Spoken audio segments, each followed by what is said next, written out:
we'll get started. We got 9 o'clock, so we always tell everyone to be on time to the T, so we'll get started now. So we appreciate all the time that you all put in throughout the year to come out and help us, and we always appreciate the extra time that you put in for training to help run our events at such a high level. We'll do the more formal introductions and all that tomorrow as part of the procedures part, and today we have a lot of rules we want to get to, so we want to get right into that. But just another thank you, like we always say to you all. And this past year really helped remind us how much work you actually do. I feel like I started more groups this past year than I did in the past probably 3 or 4 years combined. I feel like we're always running around trying to pick up the tasks that you all usually do for us. So we appreciate all that time that you gave, and looking forward to getting you back out in 2021 for a much more normal year. She's almost 16 pounds. She's 5 months old now. So if we could, we'll talk real quickly about the rules of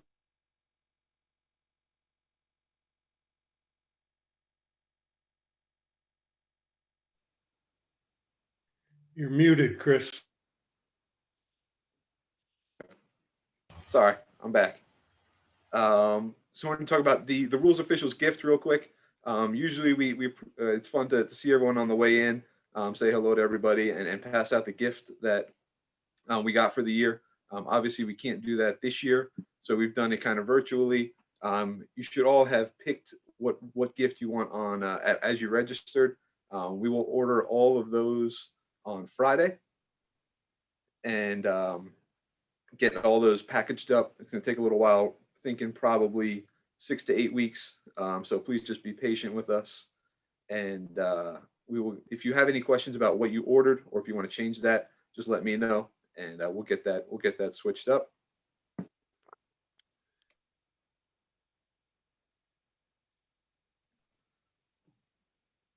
There we go. And yeah, my email or phone number, I'm sure you guys all have it by now. Just give me a call and we can get that sorted out if you wanted to change what you ordered. So another quick plug for our Rules Officials Facebook group. I've been trying to get with all the PGA Tour rules issues that have been going on. I've kind of been using those videos to spur some conversations and talk about how they handle things and how we can handle it similarly at our events. So I'm going to make more of a commitment this year to get those conversations started and just stay in touch more on the Rules Officials Facebook group. So you can join that, and you have to be added into the group. So you'll request to join, and one of us will add you in, and look forward to seeing everyone on there. And then we just have a couple quick rules for today, just to help everything go as easily as possible. Everyone will be muted except for the speaker. We have question slides at the end of each kind of section or each rule. So we want to keep all the questions to those time periods to help us move. We have a lot we want to cover and keep everything moving. So you can raise your hand or you can put your question in the chat box, and I will relay all the questions from the chat box that went in throughout that question. And then please do not have side conversation. If you know the answer to the question that was put in the chat box, please don't start answering and having a conversation about it on the side, so we can keep everyone's attention on the presentation. So I'll hand it over to Rusty Harder, who's our Director of Rules and Competitions, and he will get us started. All right, thanks, Chris. Just want to real quickly just say, glad to see everybody again, even though it's in front of a computer screen, and I'm excited to get back out on the golf course and see you all at a tournament hopefully soon. So last year was kind of a weird year, so we're glad to hopefully get that behind us and get moving forward with some golf again.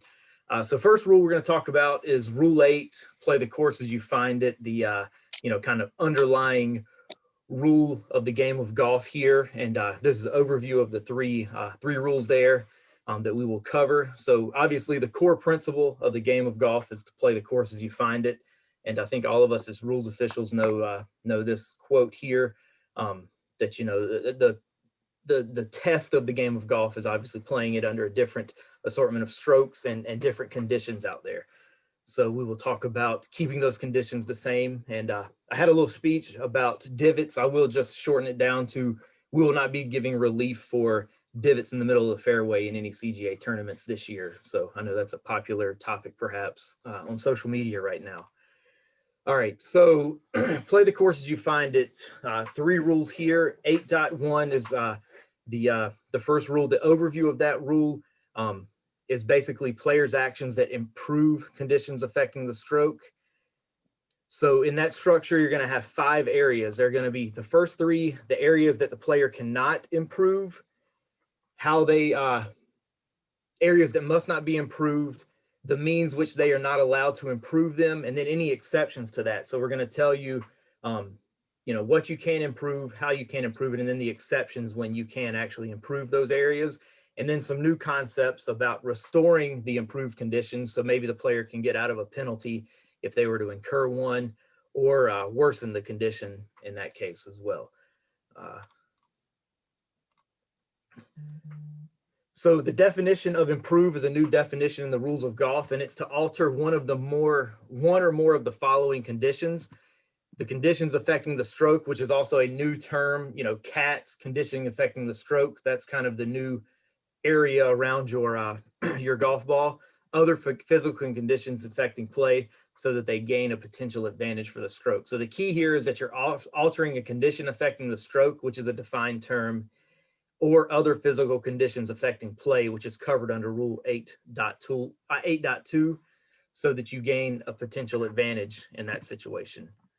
So what are the conditions affecting the stroke? There are 5 items that are considered the conditions affecting the stroke: the lie of the player's ball at rest, the area of the intended stance, area of intended swing, the line of play, and the relief area where the player may drop or place the ball.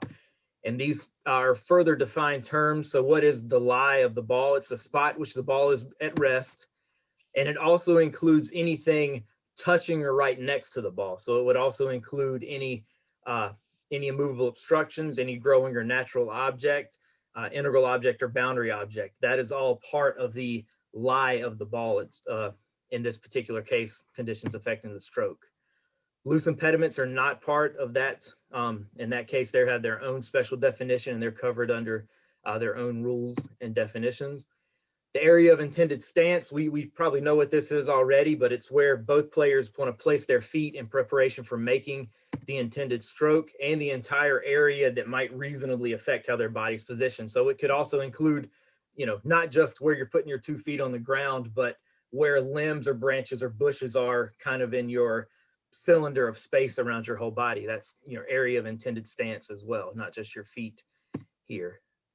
The area of intended swing, we all probably know what that is, but that's the entire area where the back swing and the downswing, or the completion of the swing for the intended stroke would be. That's the area of intended swing under this conditions affecting stroke. And then line of play, it's the line the players intend their ball to go after the stroke, and a reasonable distance on each side, because obviously we don't hit it exactly where we want to. So we're going to have some variance on each side of that intended line of play. It's up above the ground and on either side of that line, not just the left side, not just the right side, but that line of play, it's not just one skinny little line. It can be pretty wide once you get near the hole on a longer shot. And it's not necessarily a straight line between 2 points. It doesn't have to necessarily be where the flag is. So maybe I've hit it over in the trees, and, you know, me and the flag are this direction, and I want to play out to the left and punch out. So my line of play is not directly at the flag. That's not the line of play. My line of play is 90 degrees to the left, where I just want to punch out into the fairway in that particular case. In the relief area, it's the area where the player must drop a ball when taking relief under a rule, or they may be placing the ball in that relief area. So that's another condition affecting the stroke, where we're going to be limited in what we can do to improve that area. So what are the means of improvement that are not allowed? So what is a player not going to be allowed to do? And this is something we've known for a long time. You can't move, bend, or break any growing or natural attached objects. So we can't break limbs out of trees. We can't stamp down tall hay, tall grass.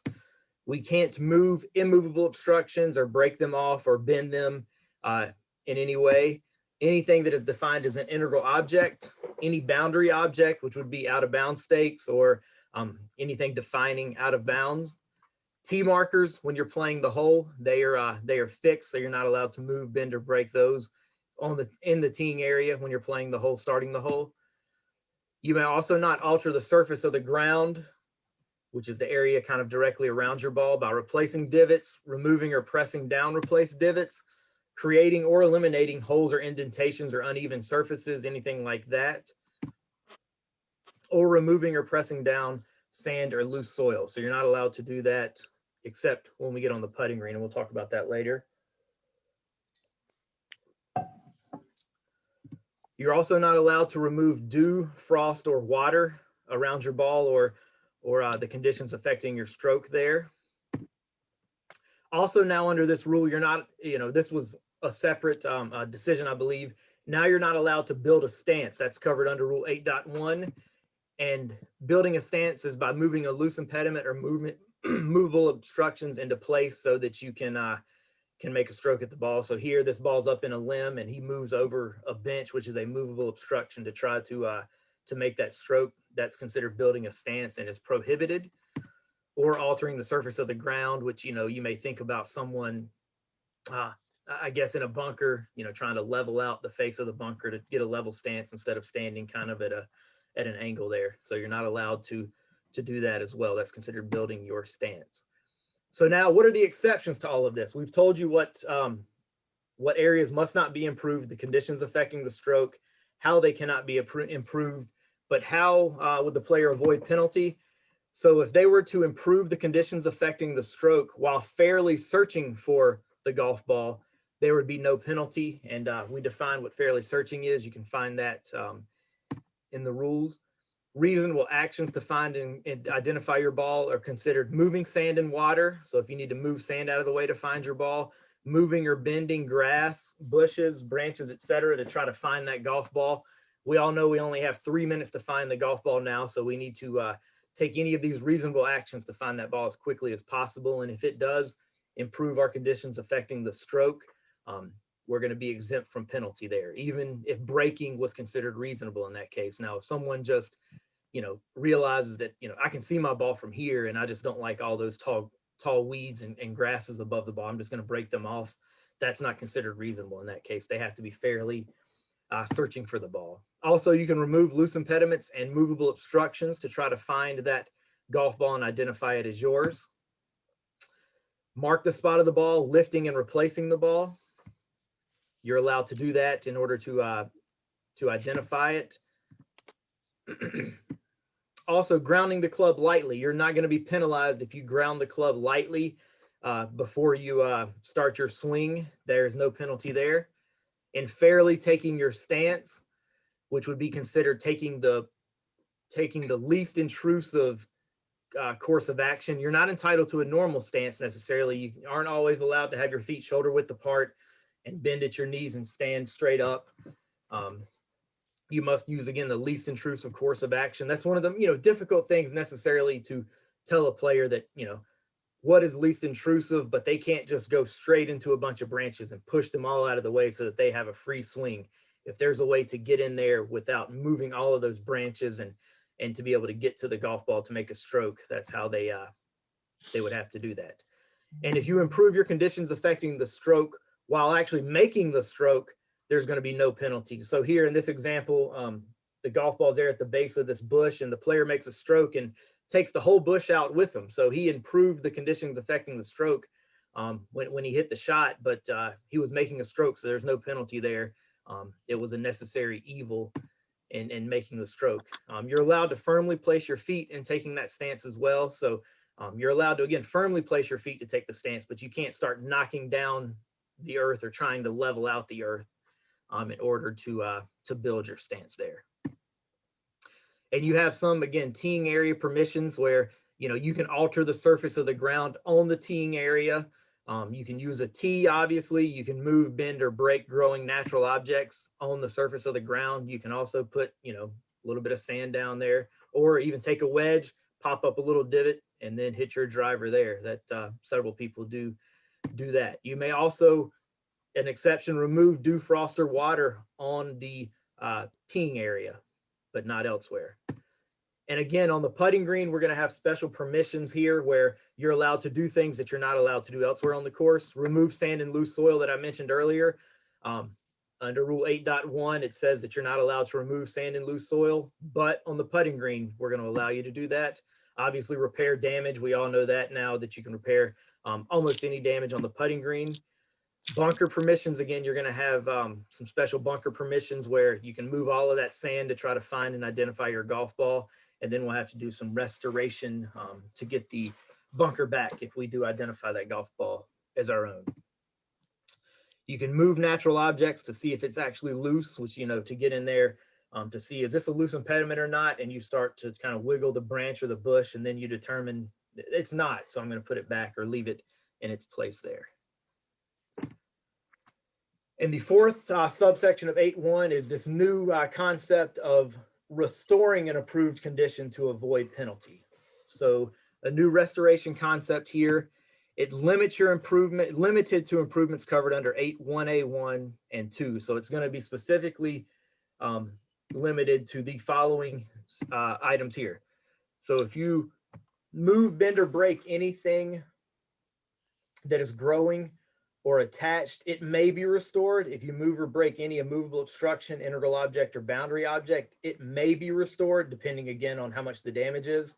If you move a loose impediment into a position to help you out, or move a movable obstruction into a position to help you out, we may be able to restore that. Things that can never be restored, that once a player takes these actions, there's no kind of going back, is if you alter the surface of the ground. You know, the rules basically say that, you know, you've changed the ground materially. We can't go back and put it back exactly the way it was. If you remove or press down sand or loose soil, obviously you can't unpress it. You know, it's going to be gone at that point. Removing dew, frost, or water, you're not going to be able to restore those. So there's no way to get out of a penalty if you alter the surface of the ground in those ways there. So how are you going to restore these objects and to see if the player can get out of a penalty? Well, they're going to be limited, obviously, in how they can repair or restore these objects. The improvement must not be eliminated, and it must be used the original object. So in this case, let's say that a player is bending back a bunch of grass and stuff, and the grass lays down. They're not going to be able to go find more grass and try to stand up different grass, everything. They have to use that area of grass that they've used to try to stand it back up to eliminate the improvement there. Or if they're standing next to an out of bounds stake and they bend and knock the stake over, they're going to be able to put that exact stake back in the hole to avoid penalty. Now, if they actually break that stake in half, they can't go find another out of bounds stake and use a different object. They must use the original object in the restoration. So how to restore when moving an object into position. I'm sorry, how you restore it. Again, you move the object back into the position that it was there. The ability to restore the worsened condition. So here it's an equity principle where maybe your ball's come to rest and now things have gotten worse. Your conditions affecting the stroke have actually gotten worse. You're going to be allowed to restore those. So in this example, let's say my ball comes to rest on the fringe and then another player hits a shot and their ball lands right in front of mine and creates a ball mark on the fringe. The ball mark's not on the putting green, so I'm not going to be technically allowed to fix that. But under this principle here, the conditions were worsened after my ball came to rest. So if it was altered by any person other than the player, it was altered by a player in my group. Maybe an animal came by and dug a hole right in front of my ball before I got to it to make a stroke, or an artificial object altered it. So those are the times when I can restore my conditions back to their original state. I'm not going to be allowed to restore the worsened conditions back to their original state if I caused the damage, or if a natural object causes the damage, you know, talking about, you know, wind or water, something like that, or natural forces cause the damage. If the condition cannot be restored in this particular case, then we're going to lift the ball and replace it on the nearest spot, not near the hole, in the most similar condition there in the same area of the course. So here in this example, a TV tower fell over and my ball's under the TV tower. well, we can't just push the TV tower back. I'm going to have to pick up my ball, find somewhere not near the hole that's in a similar condition to where it was. If it was in the middle of the fairway, find a fairway lie, put it there. If it was in rough, I'm going to try to find a similar rough condition there and handle that. So Rule 8.2 covers deliberate actions that the player may take with the ball at rest or for the stroke to be made that's not covered under the conditions affecting the stroke. So the conditions affecting the stroke are 5 specific items, but Rule 8.2 also is going to say further that the player can't just go improve other things that are not conditions affecting the stroke. If it is an area where the ball might end up going, they're not going to be allowed to improve those areas as well. So in addition to Rule 8.1, the player must not deliberately alter other conditions where the ball might go after the stroke. So it's not necessarily the line of play, but it's where reasonably the ball could end up after the stroke, where the ball might go if it moves before the next stroke. So in that case, maybe the player's got to pick it up and take relief somewhere else. They can't go and try to alter the conditions where they're going to take relief before that. Rule 8.3 is going to cover the player deliberately improving or worsening the condition of the stroke for another player. So the player cannot go and try to help out their fellow competitor or their opponent and say, hey, I'll go replace those divots, and you don't have to in that case. And again, you cannot alter the physical conditions of another player's ball where it might go after the stroke or if it moves before the next stroke. You can't go and improve those for another player there as well.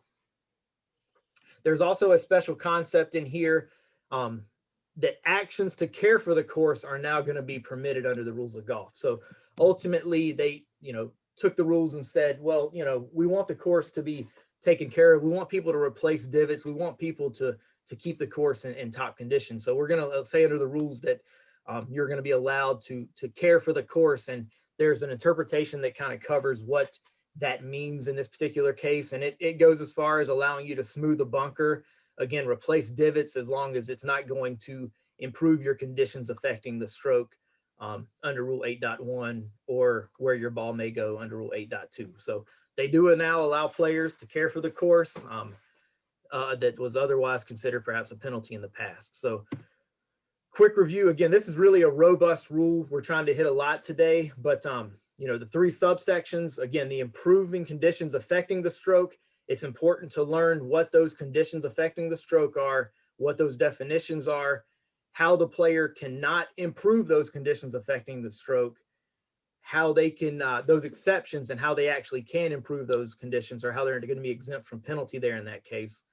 8.2 is going to cover other things other than the conditions affecting the stroke, where the ball may end up. So you don't have just carte blanche to go just repairing everything, but you are going to be allowed to care for the course as long as it doesn't violate any of these rules here. So kind of a quick down and dirty there with Rule 8. Any specific questions there that you got or any questions anyone may have? Wolf, did you get any there? All right.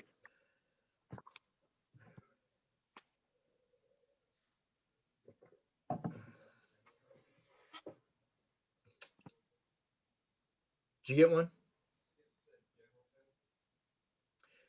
Yes. So yeah, I did not cover the penalty statement. So if a player were to, a ball in the middle of the fairway and they replace a divot there next to their live ball, the penalty is general penalty, which is 2 strokes in stroke play and loss of hole in match play. So if they were to violate 8.1, 2 or 3 in these situations, the penalty is general penalty there. All right. Next rule we'll cover is Rule 14, which are the procedures for, this is the procedure that every player uses pretty much in every hole, every round of golf: marking, lifting, cleaning the ball, replacing the ball on a spot, dropping the ball in a relief area or placing the ball in the relief area. And then also under Rule 14, we're going to cover playing from a wrong place. So 7 kind of subsections to this rule. The first one, we cover marking, lifting, and cleaning the ball. So think about a ball on the putting green, put a coin there, pick it up, clean it, put it down. That's Rule 14.1. 14-2, replacing a ball on the spot. That's replacing the ball on the putting green where you had your coin marking its position. Dropping a ball in the relief area, drop it at knee height, make sure it lands in the relief area. We'll cover that a little more in depth. How the player's ball is back in play after the original ball was out of play. So when does that ball become back in play? When we replace it or when we drop it? 14.5, the old eraser rule, we can correct some mistakes that a player may make when substituting, replacing, dropping, or placing a ball. So it's not an immediate penalty if they don't make a stroke. We'll cover that. Making the next stroke where the previous stroke was made, playing under stroke and distance. We have some procedures for that depending on the area of the course we're in, and playing from a wrong place. So those are the 7 sections of the rules we will cover here. So 14.1, marking, lifting, and cleaning the ball. When is marking going to be required and who may lift the ball? We're going to talk about when can we clean it. So rule 14.1 again applies to lifting the player's ball at rest, which includes picking it up by hand, rotating it, or otherwise deliberately causing it to move from its spot. So even if the ball's in the putting green and someone wants to change their little line with where they're trying to putt the golf ball, they've got to put a coin down because they're going to be deliberately touching it and rotating it. They can't just, I'm not moving it, I'm just rotating it. Well, you're still going to have to mark that spot. So when a ball must be replaced, the spot must be marked. So if we're ever going to put the ball back where it was, we must mark that spot with a coin right behind the ball, right next to the ball. And that ball marker must be removed before the stroke. I think in the old rules, the ball marker could stay there. The new rules now, or the rules we're currently have been under for a couple of years, the ball marker must not be removed. The ball marker must be removed before the stroke is made now. Doesn't matter what kind of ball marker it is. Any of this, if you fail to do any of this, if you fail to mark the location correctly or remove that ball marker, the player is going to be subject to a 1-stroke penalty here. Another special new defined term is what a ball marker is. Now, they only consider it an artificial object, such as a coin tee or an object made to be a ball marker. So, you know, you have these kind of poker chips or designed little ball markers. As long as it's an artificial object kind of designed to be a ball marker, that's okay. Or any other small piece of equipment, perhaps that little dot off of your glove. It can no longer be a loose impediment or a leaf or a twig. You cannot use any of that to mark the location of your ball. It must be an artificial object now. So when are the times that a player can lift the ball and replace it in the same location? Obviously on the putting green, we all know that. There's some other times they can mark it and lift it to see if it's damaged, to see if it's cut, cracked, or out of shape. Or when play is suspended, we all know that the player can mark their golf ball, take it with them, and get off the course for a suspension of play. To identify it, if they can't tell that it's theirs, again, they're going to be allowed to mark it, lift it, see if it's theirs. To restore the worsened condition. So, you know, let's say that, you know, they've moved all this grass and they want to restore that grass that they've moved so they're not in violation of conditions affecting the stroke, and they don't want to move their ball. They can take their ball out of there, put all the grass back, and then place the ball back in that same location. When it interferes with someone else's play, they're going to be allowed to lift it and to see if a rule allows relief, obviously like an embedded ball in that particular case. So those are the other times that you're allowed to lift the ball and you're going to be replacing it in the same location. So who may lift the golf ball? It's going to be the player or the partner if it were a 4-ball or a foursome event, or anyone authorized by the player. And that person who is authorized, they're not authorized for the entire round or for the entire hole. They must be authorized each time that they're going to lift the ball for the player. So it's not just carte blanche that you tell your fellow competitor, hey, if that ball's in the way, just mark it every time. It must be authorized on a case-by-case basis. A new exception, though, the caddy for the player may always lift the ball on the putting green only. So on the putting green, you don't have to give your caddy authorization any longer. They just, if the ball's in the putting green, they can mark it for you and lift it and take it out of play. But off of the putting green, you must authorize that caddy. So the caveat here is where the golf ball is located for when the caddy may lift it for you without authorization. And again, in any of these cases, whether it's your partner, your caddy, or anyone that you authorize to lift the ball, the player is going to be responsible for those actions. They're not going to get out of a penalty if someone were to breach a rule when doing this. Cleaning the ball, we should probably all know this. I don't think this has changed. A ball may always be clean when lifting from the putting green. Doesn't matter if your ball's on the putting green, you lift it, you may clean it. Elsewhere on the course, the ball may be cleaned except for in the following circumstances: check for damage, to identify it, if it's interfering with another player's play, or if you're lifting it for possible relief. So the way I used to remember this was just IUI. So if I'm lifting it to identify it, I couldn't clean it. If I was lifting it because it was unfit for play, I couldn't clean, or to check if it was unfit for play, I couldn't clean it. Or if I were lifting it for interfering with play, I could not clean it. Or, and obviously, if I were lifting it to see if it's embedded and it's not, I must put it back, and I'm not going to be allowed to clean the ball under that exception. If a player were to lift the ball and clean it when they're not allowed to do so under any of these four scenarios, it's going to be a one-stroke penalty there. Replacing the ball on the spot, the original ball must be used. We'll talk about who can replace it, the spot where it should be replaced, and what to do if the lie of the ball is altered, and if it will not stay at rest. So replacing the ball must be replaced by hand. Ball is never dropped when replacing. So they got rid of that confusing, sometimes I place it, sometimes I drop it. If you're ever replacing it, the ball is never going to be dropped if the term replacing is in there. If the original lie or location is not known, we're going to estimate it now. If it was under grass or any other attached item, we're going to replace it under those items. So when lifted under Rule 14.1, so when the ball is lifted, most cases where it's moved by anyone or any other natural forces, you're going to replace your original ball back where it was there. So there are exceptions when you're not going to put it back, or there are exceptions when you're not going to use the original ball if it cannot easily be recovered for whatever reason, or if the original ball is damaged. So we lift it to see if it's damaged, and we're going to have to replace the ball in the original spot. Well, that ball is cut, cracked, or out of shape, so we're going to use a new ball. When play is resumed, we can substitute a golf ball. When the ball has been played by another player, they're going to be able to replace the ball there.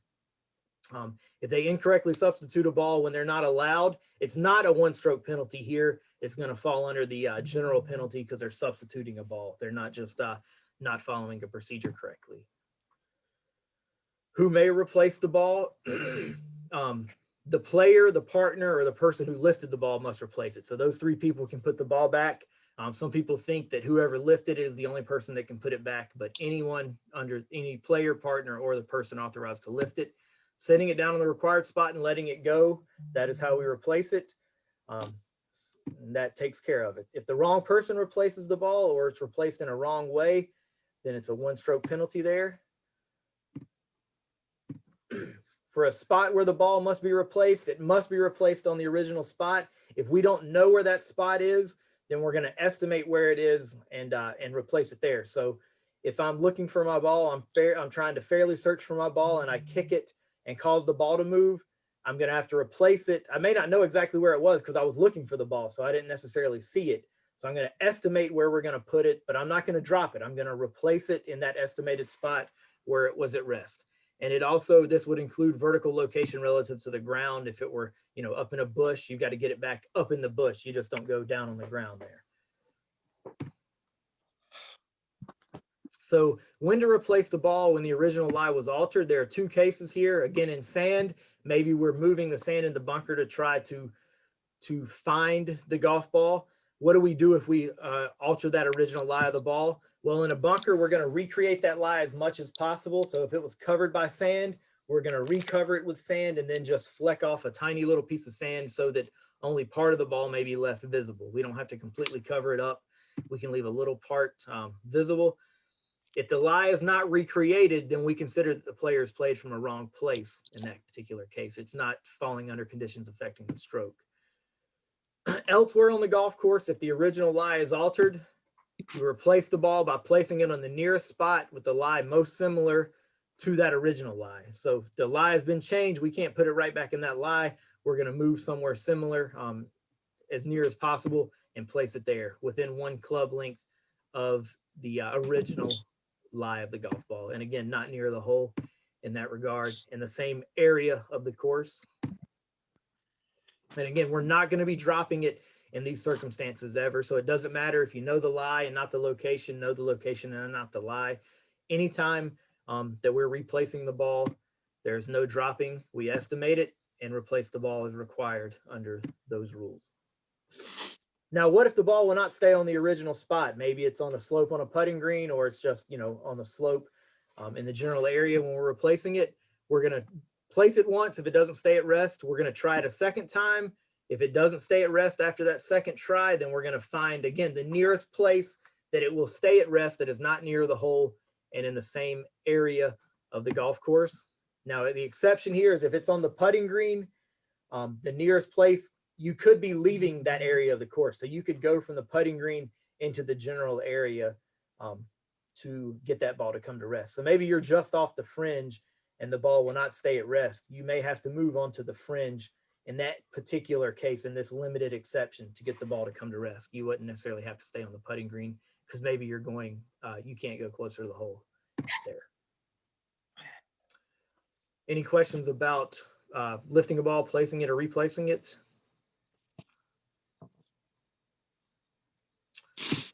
All right.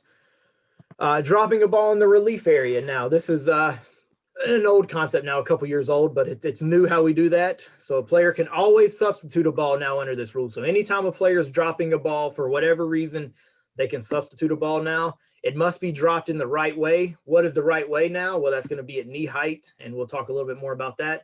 The ball must stay in the relief area, so no more 2 club lengths that it's rolling or anything like that. What happens if it is deliberately deflected or stopped? So how do we drop the ball in the right?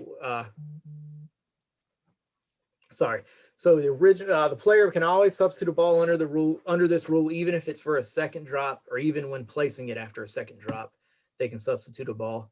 So who must drop the ball and how do you drop it in the right way? The player or the partner must drop the ball. There's no authorization for anyone else to drop a ball. Drop it straight down from knee height, not shoulder height, not waist height, from knee height only. It cannot hit the player or equipment before striking the ground. So it's got to hit the ground first to be dropped in the right way, and it must be dropped and land in the relief area. So knee height, again, means the height of the player's knee while standing. Reasonable judgment standard applies. So, we're not sitting there creating a 2-inch cross section that it's got to be within. As long as they're around that knee, they're going to be okay. The ball must be dropped in the relief area. So now we have these concept of relief areas that could be 1 or 2 club lengths wide, depending on what kind of relief it may be. The ball must hit in that relief area and stay in that relief area to be considered dropped in the right way. The ball must be redropped if if the ball comes to, So if a player drops the ball and a redrop is required, if they play the ball, they're going to be subject to the general penalty. If they place it rather than drop it in the relief area, so they don't follow the procedure correctly, they will also incur the general penalty there. If it is played from the relief area, but after being dropped incorrectly, it's a 1-stroke penalty. So if you can see these images on the right here, the first one, they drop the ball in the relief area and it comes to rest in the relief area. They're good to go. They play the ball, no penalty. In the second one, they drop the ball in the relief area, but it rolls outside of our defined relief area there. So when they play it, they're going to be subject to the general penalty because they played from a wrong place, Rule 14.7a. If in the next example, they drop it incorrectly, but it ends up in the relief area, so they didn't follow the procedure correctly, they're going to be subject to a 1-stroke penalty. So a little different there, but that's those particular examples. But basically, we want the player, drop it in the relief area, have it come to rest in the relief area, and no problem. So again, if the ball is dropped in the right way and comes to rest in the relief area, the process is complete. When the ball comes to rest in the relief area, and there's no deflections, you play the ball. If it's accidentally deflected after the ball strikes the ground, so let's say you drop it, it hits the ground and it jumps over and hits your foot immediately accidentally, there's going to be no penalty, and you just play the ball as it lies as long as it is in that relief area.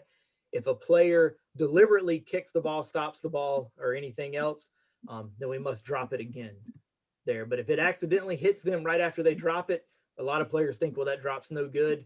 Under the rules now, that is a good drop as long as it was accidental.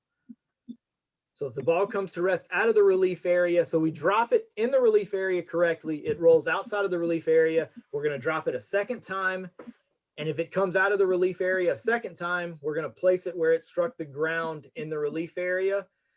So we drop, place ultimately is what we're going to do in that particular case. Player or partner must replace it in that particular case, setting it down, letting it go.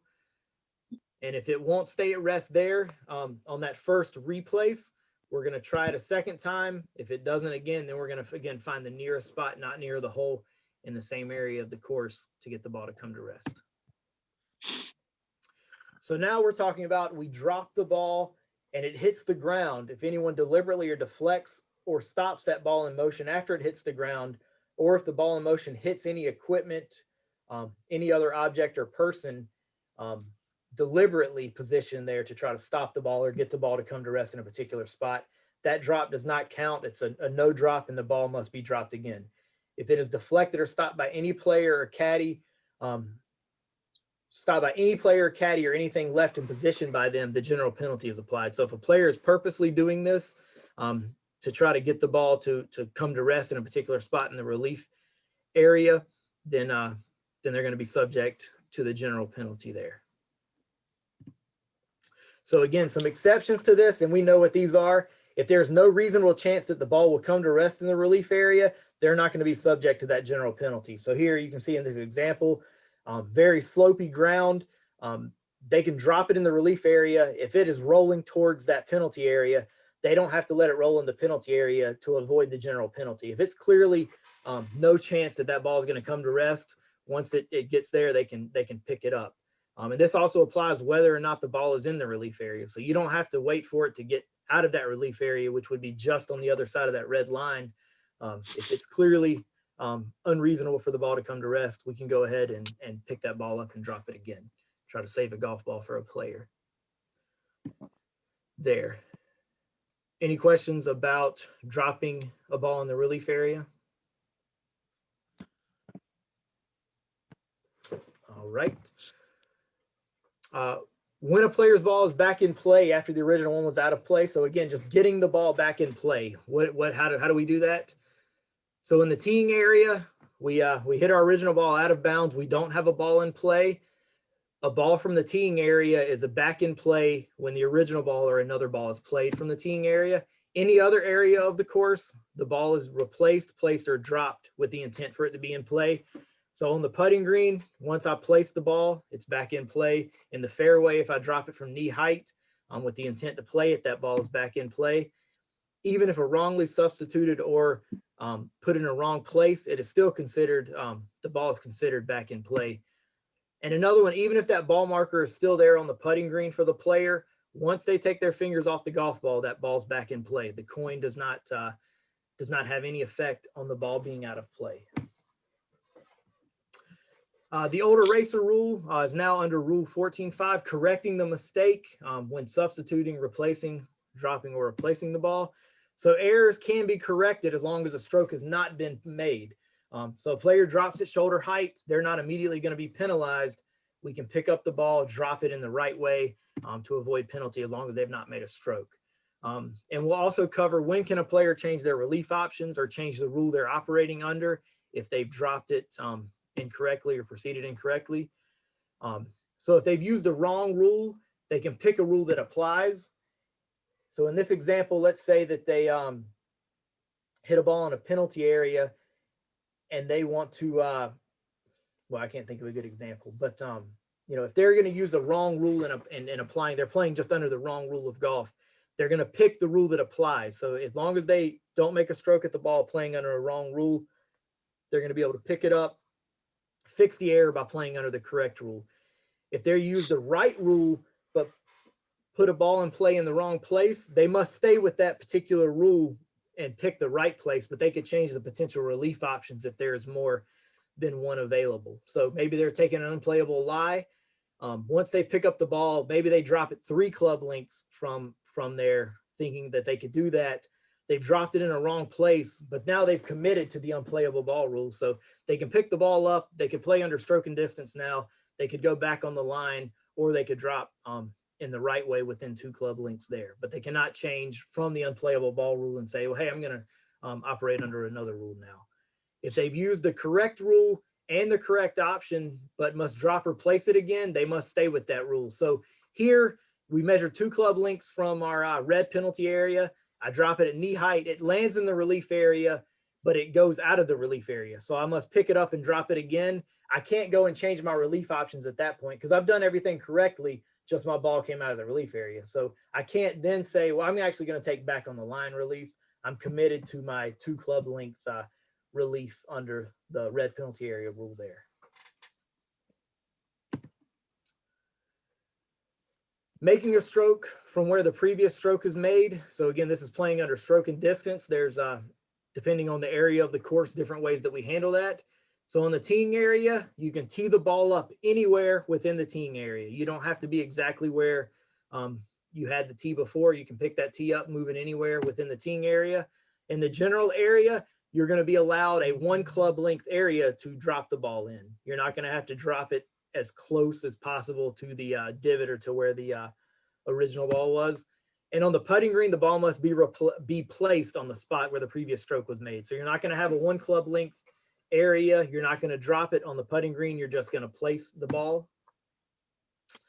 Playing from a wrong place, rule 14.7, the ball must be played as it lies unless a rule permits or requires moving it. So if you were to play somewhere other than that, then you're going to be playing from a wrong place. The general penalty applies, and there is no requirement to correct it in this particular case, unless there's a serious breach in stroke play.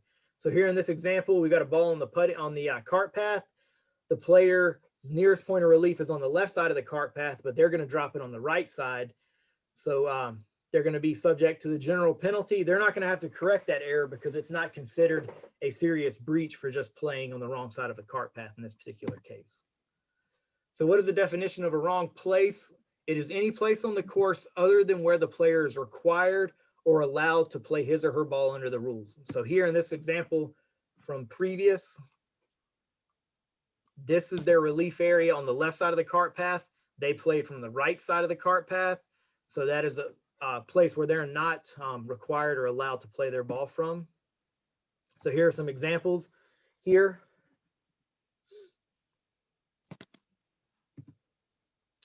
Also, playing a ball from outside of the teeing area and starting the play of the hole or trying to correct a mistake is not considered playing from a wrong place.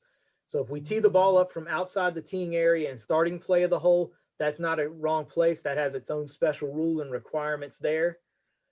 Or in trying to correct that mistake is not playing from the wrong place. So we would go to rule 6.1 to talk about playing the hole itself and how we start the play of the hole there. The ball must be played as it lies unless a rule permits or requires moving it. If it is played from a wrong place, the penalty for playing from a wrong place is now under this rule, not the rule the player is operating under. So we just stay in rule 14.7 to find out what the penalty is for the player. The penalty is going to be the general penalty, and there's going to be no correction required unless they have committed a serious breach, which we'll talk about what a serious breach is. If a player has committed serious breach or they're not sure, the player must decide what they want to do in this particular case. They can play out the hole with the ball from the wrong place if it's not a serious breach. So if they know, well, I was supposed to drop on the other side of the cart path, but I didn't, it's not a serious breach, they can just play out the ball with that ball. Or if they're worried, they can correct the error by playing from a right place if they know it's a serious breach or if they're not sure. So in this example here, we've got a yellow penalty area. We know that our only options for yellow are back on the line or stroke and distance, but they went over on the green side of the yellow penalty area and dropped within 2 club lengths. That is playing from a wrong place. And that particular example is considered a serious breach. So they would need to correct that error. They can't just finish out the hole playing from there in the wrong place. If they're uncertain, again, of their options, they can play out the hole with both balls. If they're not sure, play 2 balls and try to fix it. So here's the definition of what is a serious breach so that us, the committee, knows. In stroke play, when playing from a wrong place, if this could give the player a significant advantage compared to where the stroke may be played from the right place. And again, it covers the difficulty of the stroke, distance of the ball from the hole, the obstacles on the line of play, and the conditions affecting the stroke. That is all what we're going to consider. Is it a serious breach or not? The concept of serious breach does not apply in match play. This is a stroke play only consideration, because the player loses the hole, sorry, automatically when they play from a wrong place in match play. So there's nothing further there. So how are we going to complete the hole when playing from a wrong place? How's the player going to handle that? Well, the player plays out the hole with the ball played from the correct place, or they play out the hole with both balls. So if they, again, don't know if it's a serious breach or not, they're going to play 2 balls, play out the hole. So in this example, they're going to play out the ball from the green side of the yellow penalty area, but then they're going to come back and play under stroke and distance, or back on the line. And then they must report it to the committee, so the committee can make the determination on which ball should count, so that we get an accurate score for the hole for them. If they don't report those facts to the committee, then the player would be disqualified. If it's not a serious breach, they don't have to play 2 balls. They can just continue out the hole with only the 2-stroke penalty, the general penalty under 14.7a. And an example here, maybe they're on the putting green, their coin's 20 feet from the hole, their fellow competitor's coin is 18 feet from the hole, and they accidentally go to their fellow competitor's coin, put it down, and play from there. Well, they play from a wrong place, but they only went from a 20-foot putt to an 18-foot putt. That's not going to be a serious breach. They're just going to continue out play of the hole there with no further penalty other than the general penalty for playing from a wrong place.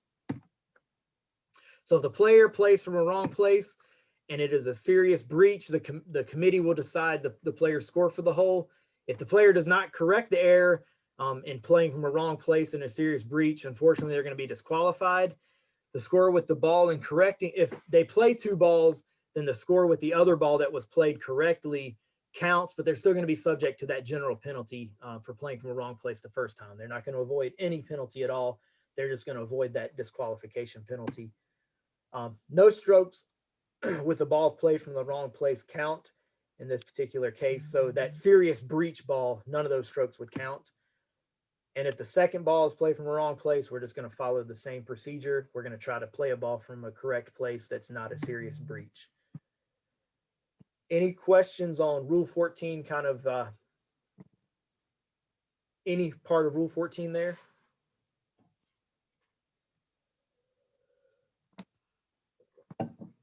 All right, well, I'm going to turn it over real quick. I'm going to turn my screen off and let Tom take over, and he's going to cover bunkers and some other things for you.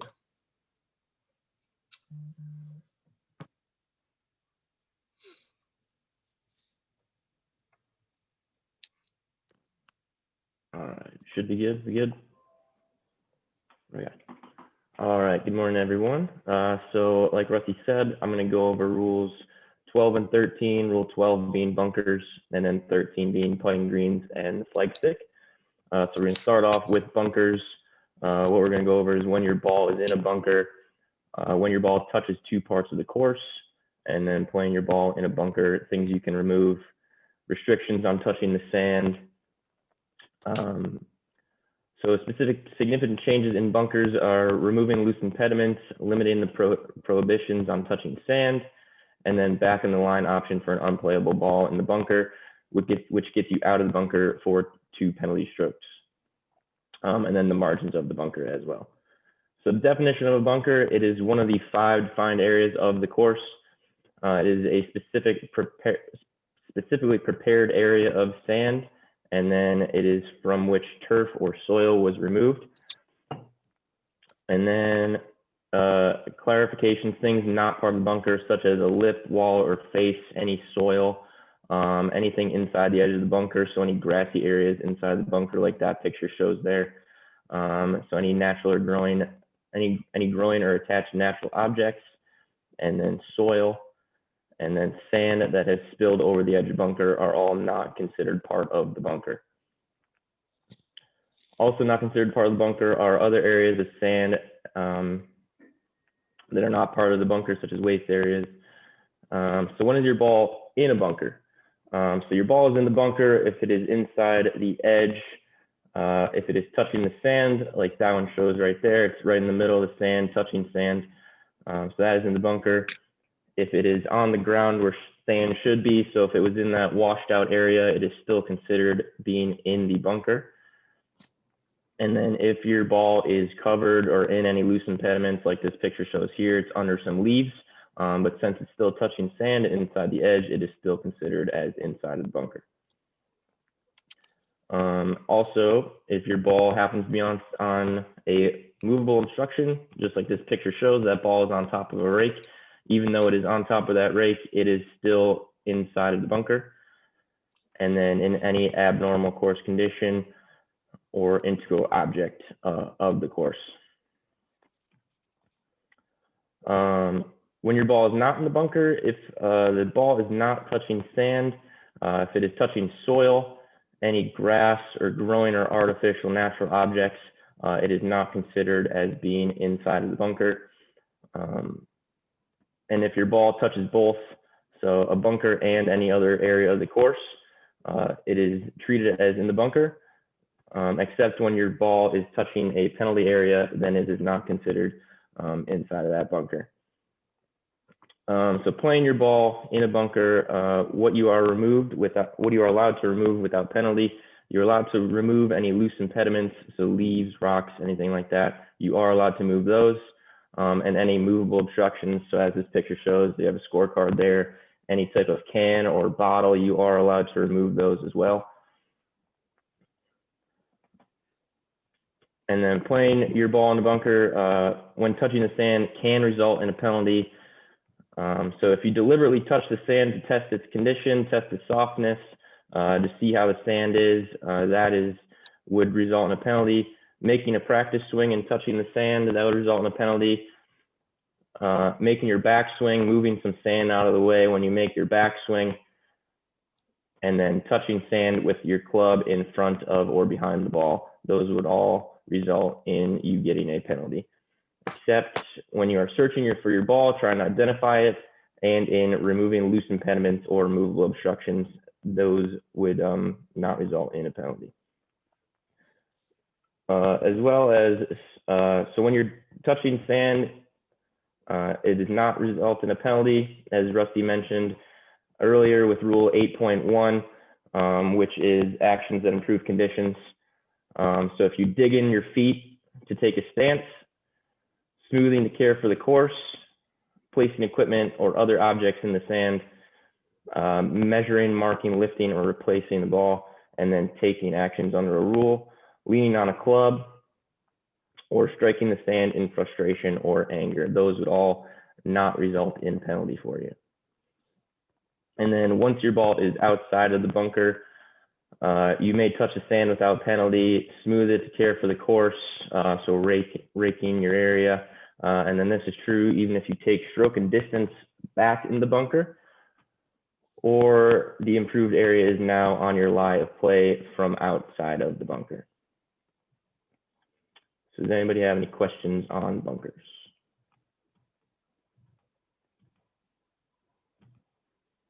All right, then we will keep moving. So next we were going to go over Rule 13, which is we're going to start with putting greens. So we're going to talk about when your ball is on the putting green, actions that you are allowed, and then actions that you are not allowed. What happens if your ball or ball marker is moved, and then the actions you take if your ball is on a wrong green. So start off definition of a putting green. Just like bunkers, it is one of the 5 defined areas of the course. It is specifically prepared for putting or a temporary green defined by the committee. So when you are on the putting green is when any part of your ball touches the putting green, is inside the edge of the putting green, and lies in or on anything. And then if your ball touches the putting green and the general area, it is also considered on the putting green.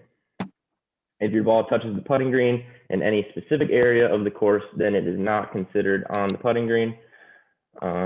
And then actions allowed on the putting green. You are allowed to clean your ball. You're allowed to remove sand and loose soil. You are allowed to repair any damage that may be on the putting green. And then things caused by, so the internal definition of damage So things caused by a person, outside influence. So these things include ball marks, shoe damage, scrapes and indentations, old hole plugs and turf plugs, seams of cut turf, animal tracks and indentations, and then embedded objects.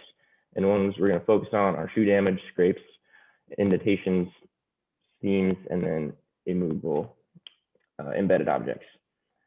So things that are not considered damage on the putting green, any normal maintenance practices, aeration holes, vertical mowing grooves, and then the effects of irrigation, rain, or other natural forces, those are all not considered damage, so you will not be able to fix those. And then natural surface imperfections and natural wear of the hole, those are all not considered damage on the putting green. Actions not allowed on the putting green. So you're not allowed to deliberately test the green by rubbing the surface of the grass, rolling a ball at the hole or anywhere on the green. And then this also applies on any wrong greens. And while play is stopped, you are not allowed to rub the surface of the green or roll any ball on any putting green in those situations. There is no penalty for accidental movement of your ball or the ball marker while on the green. You must replace your ball or ball marker. That is except if the ball moves during your stroke or backswing and the stroke is made. If you have lifted and replaced your ball, you are allowed to put it back where it was on the original spot before it moved. If you haven't lifted and replaced your ball, then you have to play the ball from its new spot. So if the wind moves it, you have to play it from that new spot that it has taken. And then as well, if your ball marker moved by natural forces, you're always allowed to put it back where it originally was. So wrong green, if your ball ends up on a wrong green, when you have interference, you must take free relief. And if you play your ball as it lies, you do get the general penalty. So interference exists when your ball touches a wrong green, lies in or on anything inside the wrong green, and then the wrong green physically interferes with your stance or swing, you are considered as being on the wrong green. So when taking relief, you must find the nearest point of complete relief. So that's the ball is off the green, you're in the drop, you must drop in the relief area, and then no relief when interference achieved when clearly taking an unreasonable stance, club selection, or swing and direction of play. So if you would not get relief if you have any of those things. Next, we will move on to the flag stick. So the status of the flag stick, if it's left in the hole, if it is removed, and then striking the flag stick, ball resting against the flag stick, and ball overhanging the hole. So the definition of the flag stick is a movable pole. It is placed in the hole and it is provided by the committee. You are allowed to leave the flag stick in the hole, and that is taking a stroke from anywhere on the course. If you're in the fairway and a bunker on the green, you are allowed to keep the flag stick in the hole, and you get no penalty if your ball strikes the flag stick. And if your ball strikes the flag stick, but then it is not holed, you must then play the ball as it lies. So restrictions on leaving the flag stick in the hole, you are not allowed to deliberately position the flag other than if you are trying to center it into the hole to make sure it is straight up and down. Other than that, you are not allowed to deliberately position the flag in any other way. The penalty does apply if it is deliberately moved in the incorrect way and the ball then strikes the flag stick. So other restrictions on leaving the flag stick in the hole, no deliberate movement while the ball is in motion. There's no penalty if the movement was for any other reason, such as reasonable belief that your ball wouldn't strike the hole. So if the ball isn't going anywhere near the hole and you move the flag, then that will not be a penalty stroke. And then if you are not given authorization by the player to move the flag stick, then you do not have the right to move the flag stick. If another player removes the flag stick without your knowledge, before your stroke, during your stroke, or while your ball is in motion, the player that moves the flag stick would then get the general penalty. So you are not responsible for if somebody moves the flag stick without your knowledge. The player that moves that flag stick would then get the general penalty. But there is no penalty if it is moved for another reason, such as, like I said before, if the ball is reasonably believed that it will not hit the flag or strike the flag, then it is allowed to be moved. And then if they didn't know that you were about to play or know your ball was in motion, then there is no penalty for that. So if the player knows that your ball is in motion and they move the flag stick and it strikes it, then it would be the general penalty for that player. So before making the stroke, you may remove the flag stick, have it attended or be removed, or have it be held up above the hole. And then an internal definition of authorized attendance. So your caddy is authorized to hold the flag stick standing next to the hole. And then if you ask someone to attend the flag stick for you, if you see another person and you don't ask them to move away before making the stroke, and they are holding the flag stick or standing next to the hole, then that is considered giving them authorized attendance of the flag stick. And then if your ball accidentally strikes a removed flag stick, it is no penalty. You play your ball as it lies. And then a definition for deliberate strike, it's covered in Rule 11.2, which is the ball in motion deliberately deflected or stopped by a person. You get the general penalty, and then stroke made anywhere else on the putting green. Estimate where the ball would have come to rest. And then if it is on the putting green, place the ball at that estimated spot. If anywhere else, drop in a relief area. If your stroke was made from the putting green, then you cancel the stroke and replay the ball from the original spot that the original stroke was made from. And then if your ball is resting against the flag stick and any part of the ball, if any part of the ball is below the surface of the green, then that ball is considered hold. Even if the entire ball is not below the surface, it is still considered hold. So all you need is a partial portion of that ball to be under or below the surface, and that ball will be considered hold. If no part is below the surface of the green, then the ball is not hold. You must play it as it lies. And then if your ball is overhanging the hole, you are allowed to a reasonable time to reach the hole, and then 10 more seconds to see if the ball will fall into the hole after you reach the hole. So if the ball does fall in during the 10-second waiting time, you hold out with your previous stroke. If the ball does not fall into the hole during the 10 seconds of waiting, then it is treated at being at rest.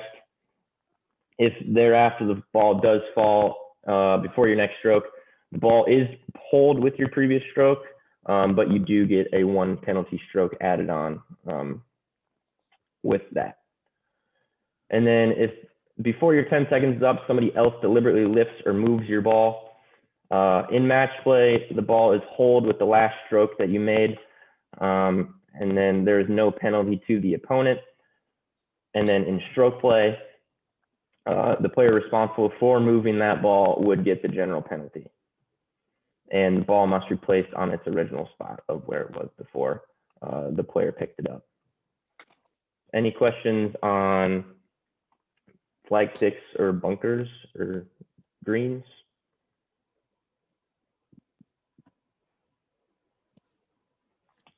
All right, then I will unshare my screen and throw it over to Maggie. If we could just make sure everyone who's not presenting is on mute, please. Thank you. All right, get started here.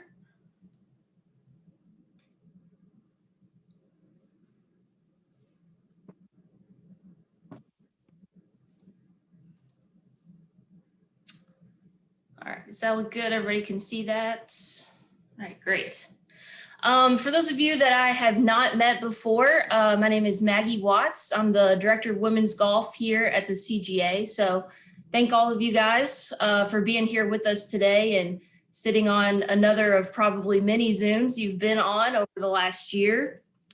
So we're going to start with loose impediments here. So we're going to talk about in Rule 15, loose impediments, movable obstructions, ball or ball marker helping or interfering with play. And then we're going to talk about abnormal course conditions, and dangerous animal conditions, and embedded ball in Rule 16. All right, with loose impediments, we're going to talk about the definition, because you can't know what to do with a loose impediment if you don't know what it is. Then talk about removing those loose impediments and what happens if the ball moves when removing that loose impediment. Back in 2019, as we all are very well aware of, the rules did change. So back then we decided that loose impediments may be moved anywhere, new, including in bunkers and in penalty areas. It is important to remember that sand and loose soil are not considered loose impediments. Therefore, they cannot be moved unless in special situations like on the putting green. So the definition of loose impediments, they're going to be unattached natural objects that include stones, loose grass, leaves, branches, sticks, dead animals, and animal waste. Also going to include worms, insects, and similar animals that can be easily removed. And it's also going to include the mounds and webs that they build. There are some things that are not considered loose. Therefore, you would not get any relief from them. That's going to be when they are attached, growing, solidly embedded in the ground, which means they can't be picked out easily, or if they're sticking to the ball. A few special cases of things that are not going to be considered loose impediments. As I mentioned earlier, sand and loose soil, also dew, frost, or water. But also a special case, snow and natural ice. Can be considered either loose impediments or temporary water when it's on the ground at the discretion of the player. Also, even though spider webs are obviously attached to that twig there, they are going to still be considered loose impediments that can be moved. Loose impediments, as we mentioned, may be removed anywhere, on or off the course, in any way, with two exceptions. First, you cannot remove loose impediments where the ball must be replaced. So if that ball has to go back on its exact same spot, and that spot would be touching a loose impediment, you cannot move the loose impediment before replacing that ball. This obviously is not going to apply on the putting green. So if you were touching a twig on the putting green, you put down your ball marker and picked up your ball, you would be able on the putting green only to move that twig before replacing your ball. The other exception is you cannot deliberately remove loose impediments to affect a ball in motion. So I think we've all had that situation where you chunk your chip shot up a hill. As it's coming back down the hill, you can't move away some twigs or some leaves so that it will affect the movement of that ball as it comes rolling back towards your feet. All right, if the ball is moved when removing loose impediments, the ball must be replaced, and you are going to get a one-stroke penalty when the ball is in the general area, bunker, or penalty area. There are some exceptions where there's no penalty. As we mentioned, that's going to be on the putting green, in the teeing area, if it's during search. So if you happen to move a loose impediment that moves your ball during search, there's not going to be a penalty there. All right, moving on to movable obstructions. We're going to talk about the definition of what those movable obstructions are, removing those movable obstructions, and what to do for relief when your ball is in or on a movable obstruction. and relief for a ball when it is not found in or on a movable obstruction. So first, an obstruction is any artificial object with two exceptions. First is going to be integral objects, which should be defined by the committee in charge of the competition. A lot of times we define those bulkheads in penalty areas as integral objects so that players are not able to get relief from those if they're right up against one of those bulkheads in a penalty area. And also boundary objects, although those are artificial, they are not considered obstructions. An obstruction, a movable obstruction that can be moved is considered a movable obstruction when it can be moved with reasonable effort, without damaging the obstruction and without damaging the course. So as long as you can easily pick that up and move it out of the way, it is considered a movable obstruction. I think when I think of movable obstructions, you know, you're thinking of things like this. So it's going to be stakes, which could be penalty area stakes or other yardage marker stakes that are out on the course. Obviously not going to include those boundary objects. Also could be a golf cart, waste containers, benches like this player is sitting on, players' equipment, flag sticks, and rakes. Movable parts of immovable obstructions are treated as movable obstructions. That is going to be the case unless the movable part is not meant to be moved. So in this case, this bulkhead is not meant to be taken apart. Therefore, that little plank that could come out would not be considered a movable obstruction. So in order to take relief, the movable obstruction may be moved without penalty anywhere on or off the course. The two exceptions are going to be tee markers when the ball is in the teeing area, and if you are moving it to deliberately affect a ball in motion. So in this video that's been used in many rules presentations in the past, this caddy picks up a rake so that a ball does not roll into that penalty area. That would be not okay under this rule. So you cannot pick up that rake so that it will keep the ball, or move that rake so it will keep the ball from rolling in. When you're moving a movable obstruction, if the ball moves, there's no penalty, and you'll just replace it on the original spot.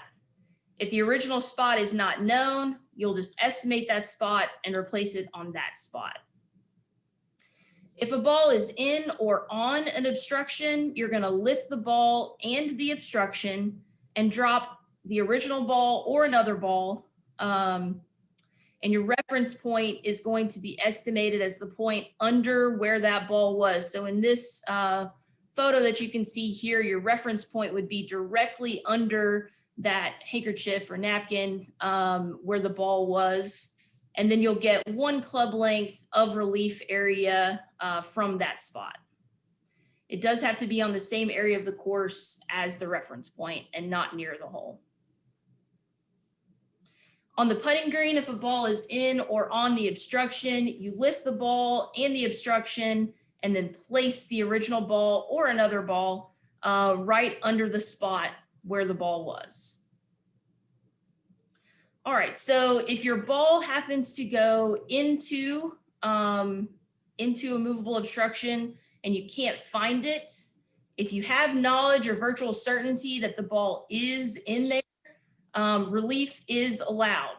The reference point would be the point under where the ball last crossed the outer edge of that obstruction, and then you would use the relief area we just talked about where you get one club length from that spot. If you do not have knowledge or virtual certainty that the ball is in that obstruction, relief is not allowed, and you do have to proceed under stroke and distance for lost ball. Any questions on loose impediments or obstructions? All right, moving right along. We're going to talk a little bit about ball or ball marker helping and interfering with play. So first, ball helping with play. An example would be a ball serving as a possible backstop. For this example would only apply to balls on the putting green. So the ball helping play only applies to balls on the putting green. If it's your ball and you believe it's helping someone else's play, you may mark and lift it. If it's another player's ball, you or any other player can require that the ball be lifted. In stroke play, if two or more players agree to leave the helping ball in place and the stroke is made, the agreeing players get the general penalty. So they're going to get 2 strokes in stroke play.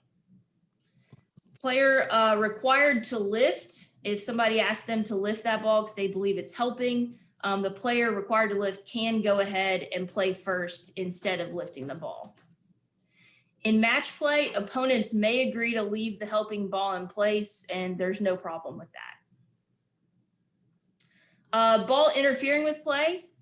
Meaning of interference would be if it's interfering with stance, swing, or there's a reasonable chance the ball after stroke could hit a ball at rest or close enough to distract the player making a stroke. So if that ball is bothering their line of vision, that could be included in interference. The procedure is going to be the player next to play can require interfering ball to be marked and lifted. And in stroke play, interfering ball may be played first. That's no problem. They can play first instead. And the player of interfering ball cannot lift without being asked, except on the putting green where you can mark and lift your ball at any time. So if you're out in the fairway and you believe your ball is interfering with someone else's play, you are not allowed to just mark your ball and pick it up. It has to be the player who decides that the ball is interfering with their play. When you are picking up your ball because it is interfering with play, the ball may not be cleaned, except of course when you are on the putting green. If a ball marker is helping or interfering with play, if it's your ball marker, you can move it out of the way. And if it belongs to another player, you can require them to move it. All right. We'll go right into abnormal course conditions here. Few things we're going to talk about is when relief is allowed from abnormal course conditions, what those relief procedures are, what to do for relief when your ball is not found, and abnormal course conditions that are no play zones, which is new back in 2019. So abnormal course conditions are going to include ground under repair, temporary water, which was formerly known as casual water, animal holes, and immovable obstructions. This is also going to include relief for holes, casts, and worn tracks made by any animal. So the meaning of interference, relief is going to be allowed when the ball touches, ball is in or on, intended stance interference, intended swing interference, or on the line of play on the putting green only. Distraction alone in this situation from that abnormal course condition is not going to be considered interference, and relief would not be allowed. Relief is allowed anywhere from abnormal course conditions with 3 exceptions. If the ball is in the penalty area, if the abnormal course condition is not on the course, and if it is clearly unreasonable stroke or play choices. So if you decide to hit it left-handed instead of right-handed so that your feet will be in temporary water, that would not be allowed in that situation. For the general area, your relief from an abnormal course condition is going to be the nearest point of relief in the general area.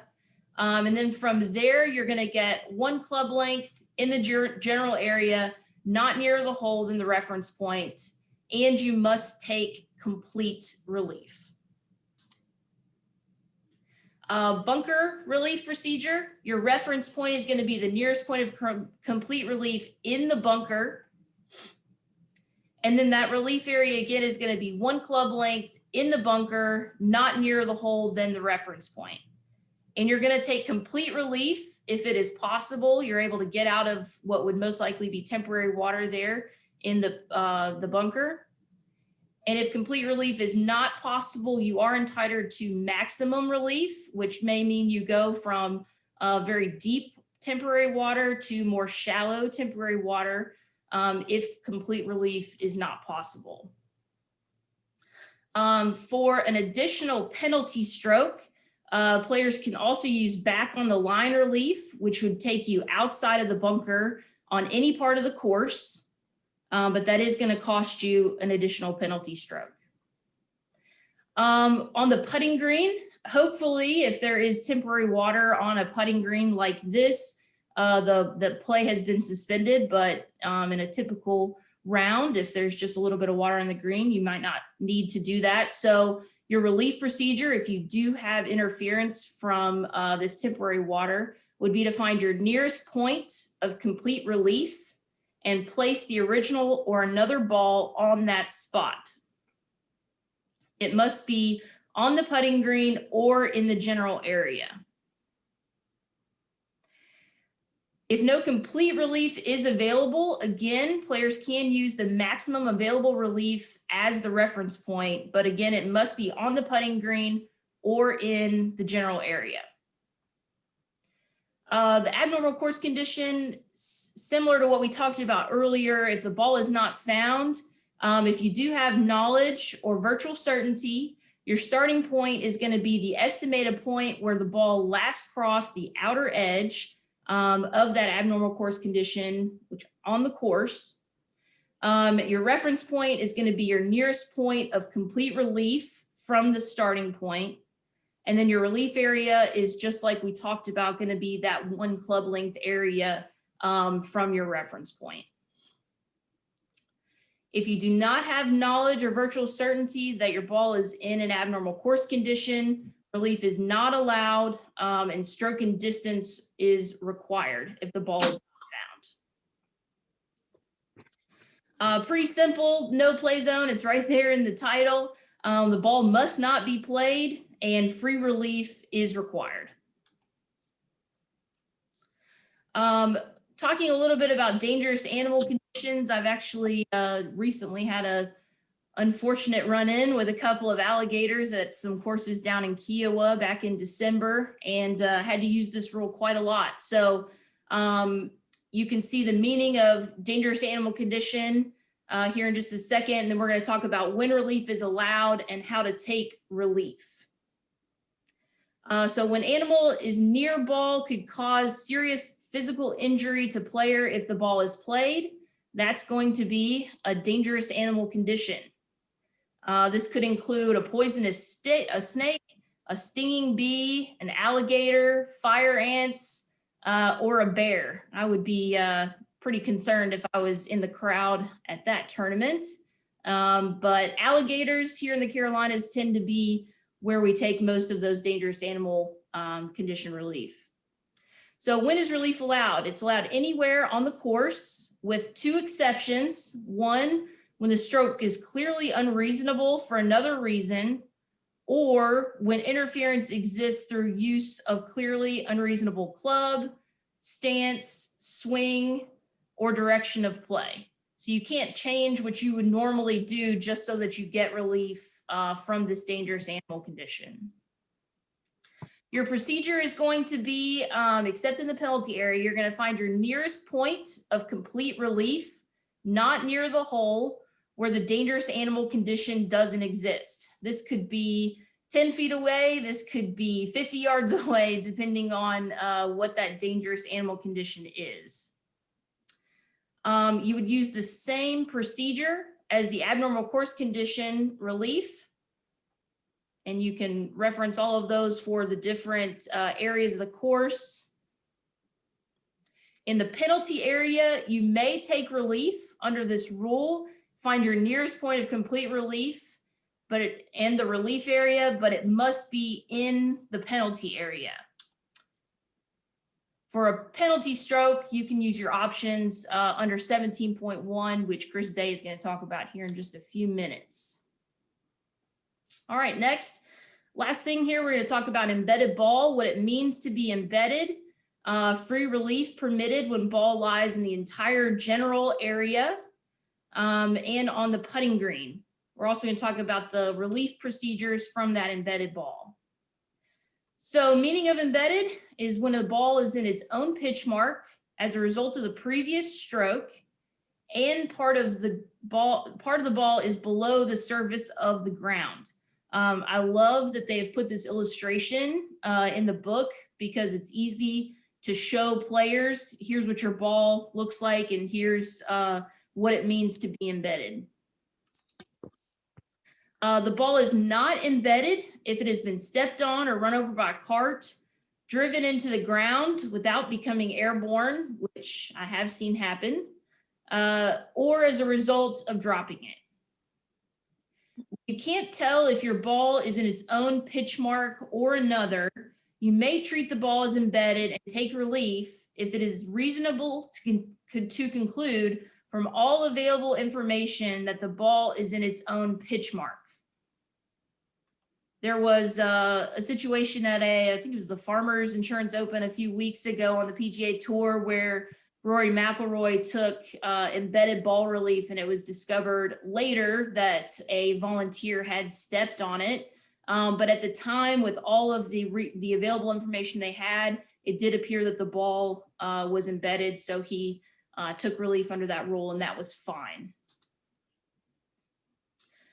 For an embedded ball, the reference point is going to be the spot right behind where the ball embedded. And that relief area is going to be 1 club length. So you take that reference point directly behind the ball as close as possible, and then you get a club length from there. That's going to be that relief area cannot be near the hole in the reference point, and it must be in the general area.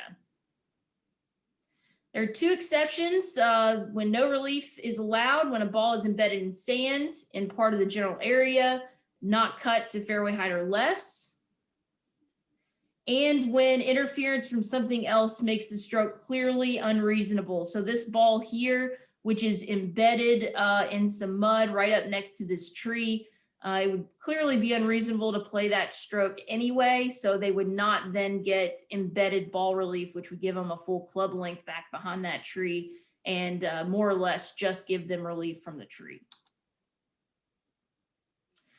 When taking embedded ball relief on the putting green, we all know this very well. You mark and lift your ball, repair the ball mark, and replace on the original spot.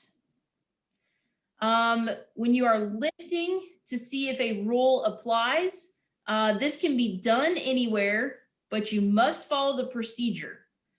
So when you are lifting to see if a free relief rule applies to you, you must reasonably believe that free relief rule could apply to you, but cannot decide without lifting your ball. So if you're just not sure, but you think, hey, there may be a fire anthill underneath my ball, but I just can't tell, you are allowed to lift to see if that free relief rule would apply to you. No announcement under this rule is required. So ball must be marked before lifting, and a lifted ball must not be cleaned. If you are not entitled to relief, you're going to replace your original ball, but you are going to get a 1-stroke penalty if you lift without a reasonable belief that you are entitled to relief. So if you just lift your ball in the middle of the fairway, there's nothing around you, there was no reason to lift that ball, you are going to be subject to a 1-stroke penalty for lifting without any reasonable belief that you needed to. You're also going to get a 1-stroke penalty if you failed to mark before lifting, or if you clean your ball, except on the putting green when you're not allowed to do so. There is going to be no penalty if you are entitled to free relief and take relief. Any questions? Yeah, Maggie, how about if your ball gets in poison ivy or poison oak, and you have to hit it, then you're going to stand in it and make a mess of it, and the person is highly susceptible to that kind of dangerous plant. Yeah, so there is actually an interpretation under this rule, the dangerous animal condition. Poison ivy or any part of the course is not going to give you free relief. It has to actually be an animal under this rule. So you would just have to take one of your options for unplayable ball if you are up close to a poison ivy plant or a cactus. That would be one of those things that is unfortunate, but you hit your ball there. So you would have to take your relief options under the unplayable ball rule. Maggie, Yes. dangerous animal condition in a T area. Yes. So I would stop play and call the pro shop and hopefully they get in touch with us and we'll call somebody else to get that snake or alligator or bear out of there. Rusty, I don't know if you have anything you want to add, but from my understanding, you're going to have to play from that teeing area. So you just have to wait until that has moved along. Yeah, instead of trying to answer that, we would just suspend play, like you said, Maggie, and figure it out from there.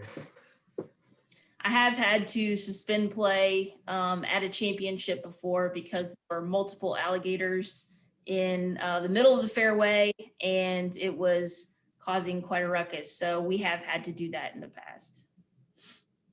We have a couple questions in the chat. First one is, in 4-ball match play, can you talk about when an opponent can ask for a helping ball to be marked? I think it means the 2 players on one team, one of the players' balls could be in a position to help his partner. Okay, so sorry, I'm just making sure I understand this. So the first team feels that the 2 players on the other 4-ball team, that one of their balls could help on the putting green if it's left there. Yes. So those 2, the opposite team would be allowed to ask that ball be lifted, and they would need to do that. Yeah, I think we were looking through 15.3, and I think it's not exactly the question, but that they would be required to mark that ball if it would help that partner. Correct. That was my question, Maggie. Thank you. That pretty much, it wasn't a well-worded question, but that kind of answered my question. Thank you. Okay. So yes, if Chris Wolff and I are playing against Rusty and Jason, and I feel like Rusty's ball is going to help Jason's ball, I can ask him to lift that ball, and he'd be required to do so. Right, and that decision by you takes precedence over an objection from the opponent. Is that correct? Correct. Okay. And then one more in the chat says, with rain in the bunkers, can you talk about balls in the bunker cannot be seen in the deep water? Right. So this is kind of one of those situations where you would need to know if you have virtual certainty or not that the ball is in the water, which would be the temporary water abnormal course condition inside that bunker. So if you saw your ball and you were 100 yards out, you hit your ball, you saw it go in there, there was a splash, it's very obvious that your ball is in deep water in that bunker and it couldn't be anywhere else. You are going to have virtual certainty at that point. So you would take relief by finding that the nearest outside edge from where you believe that ball is in the water. That would be your starting point. You'd find your reference point that's going to give you full relief from the temporary water inside the bunker. From there, you're going to find that point. Then you get that 1 club length area. Again, the bunker is just an unfortunate situation sometimes because you may not be able to get full relief from that temporary water in a spot that's not near the hole. So you'd be allowed to have that maximum available relief where you may have the deep water in the middle, but on the edge, there might just be kind of some shallow water. So you could drop there if it's not near the hole. And if not, the only other option would be to take that ball out of the bunker on the back on line relief. That's going to cost you a penalty stroke. I'm very well versed on that one. With all the rain we've had here in the last little while, I've had that ruling come up a lot. I was gonna say you had it verbatim there, just bang, bang, bang. I was impressed. Thank you. Any other questions? Cool. I'm glad everybody saved their questions for me. Keep them coming. Next, we've got Chris Day. I think he's going to talk a little bit about penalty areas, unplayable ball, and lost ball. But again, just want to say thank you, everybody, for being here. Really glad to have you all. Look forward to seeing you all out at an event this year.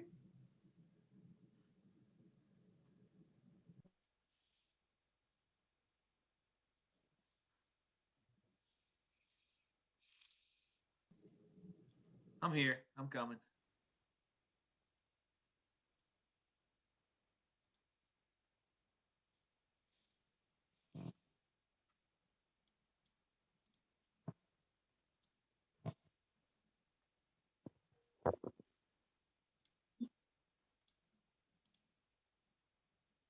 Okay, everybody see the screen there? No? Need your slideshow.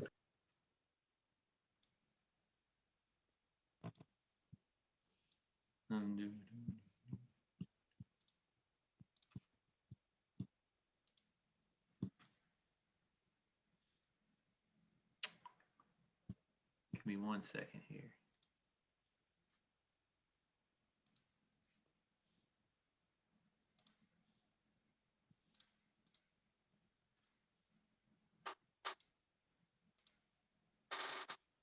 Good, Rusty? Good. All right. So, again, welcome everybody. Let's stay awake here. We're coming down the home stretch. I'm going to finish strong here with my 3 favorite rules, the ones we get to penalize people for. Throw the flags at them. So, stay with me here. We're going to get through this, and I'll try to keep it as simple as possible. So, again, my name is Chris Day.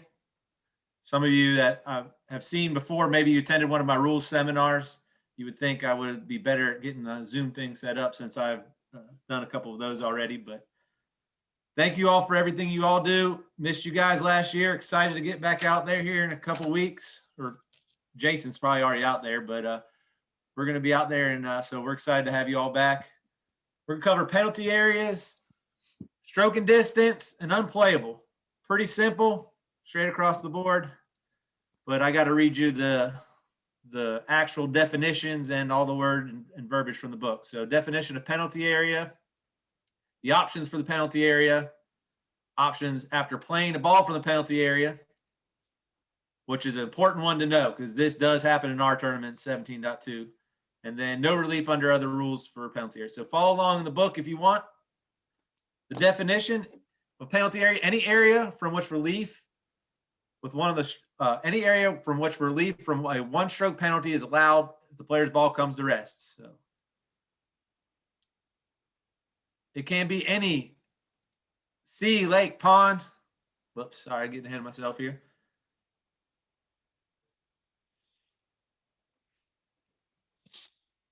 Any sea, lake, pond, river, ditch, surface drainage ditch, or other open water course.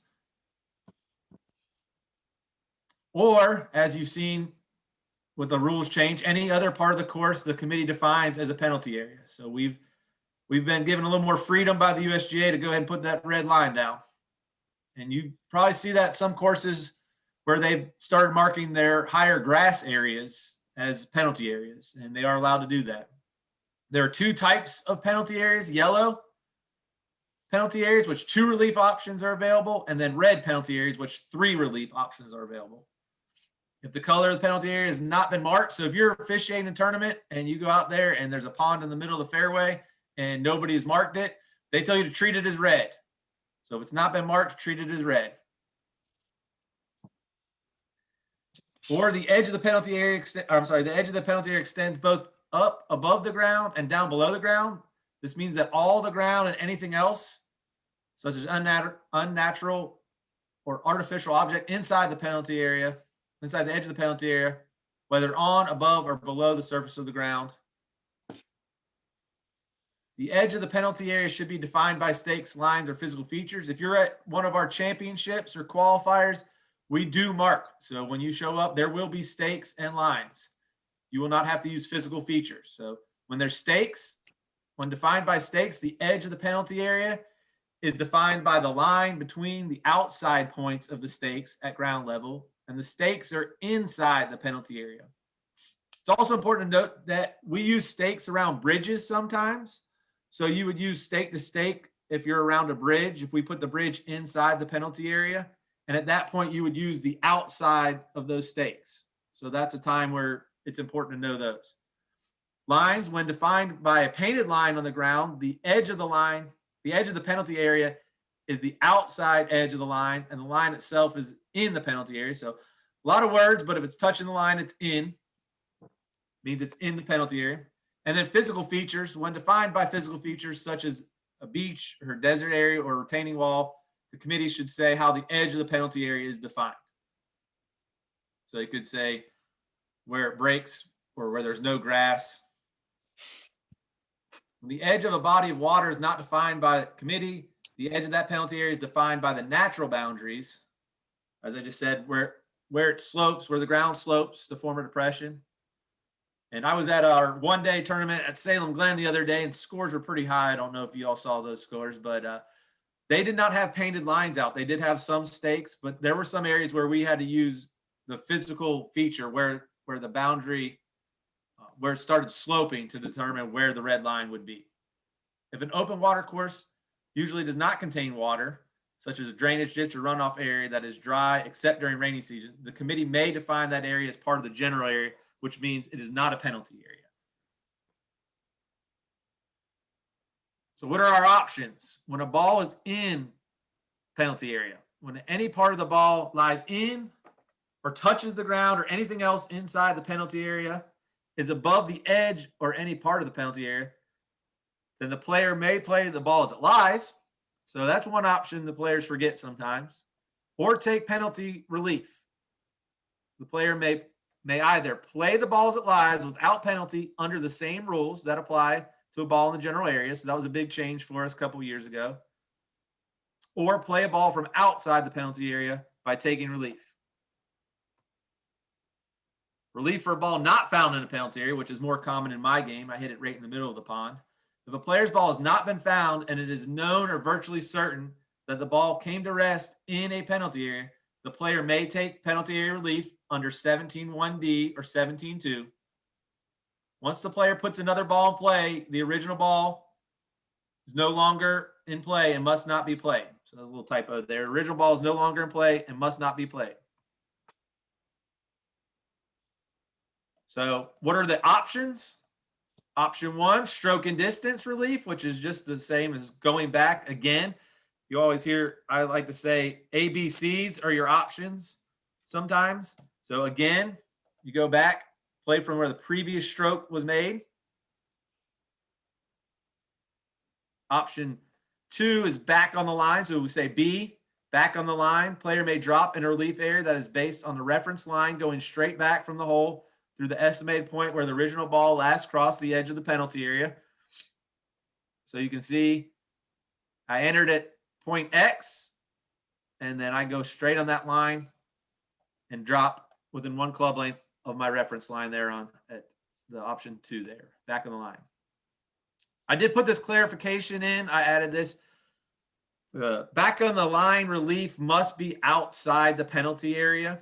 When taking back on the line relief, the reference point must be outside that penalty area. So that was a quick clarification they added within I think a month or two, a couple months of that rule. So your reference point has to be for when you're using back on the line relief, your reference point must be outside the penalty area. And this is on our local rules. I think Rusty was talking about he would cover it, but we did add it to our local rules, model local rule E12, ball played from outside relief area, would take it back on the line relief. And that just goes into your dropping procedures. So again, back on line relief, how we're going to do it, we're going to choose a reference point. Has to be outside of the penalty area. And we're going to drop it within 1 club length, not near the hole. So our relief area is going to be 1 club length, not near the hole. R&R is what I tell people, find your reference point and then find your relief area. We're trying to relax. We're taking a penalty shot. We just hit it in the water. We need to find R&R, reference point and relief area. And it can be on any area of the course except the same penalty area.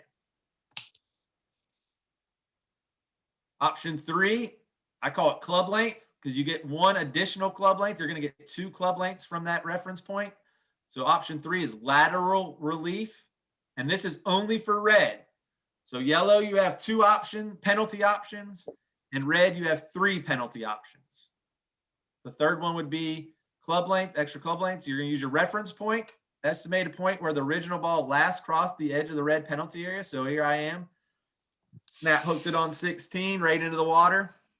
I know that, very familiar. I walk up there. Point X is where I estimated that it entered. And I'm going to measure my 2 club lengths and drop in that relief area. It's not going to be near the hole. And it can be on any area of the course except the same penalty area. Any questions on that? I don't have my chat window pulled up. So. Chris, can you talk about when there's stakes and lines down? How do you define which defines the out of bounds and how we should find that reference point from there? So we say lines trump the stakes. So the line is more important than the stakes. So you want to use lines. And then that's why I mentioned I can't say we've never done it, but we try to train our interns and our staff. Do not draw a red line across a cart path. So a lot of times around bridges, if it's in play, we'll put a stake on each side of the bridge. Even if it's a red stake and a red stake, we'll put them on each side of the bridge. At that point, there's no line. So now we're going to use the stakes instead of the lines. I was going to go back, but whoops. So the lines are more important than the stakes. Were there any other chat questions? Okay.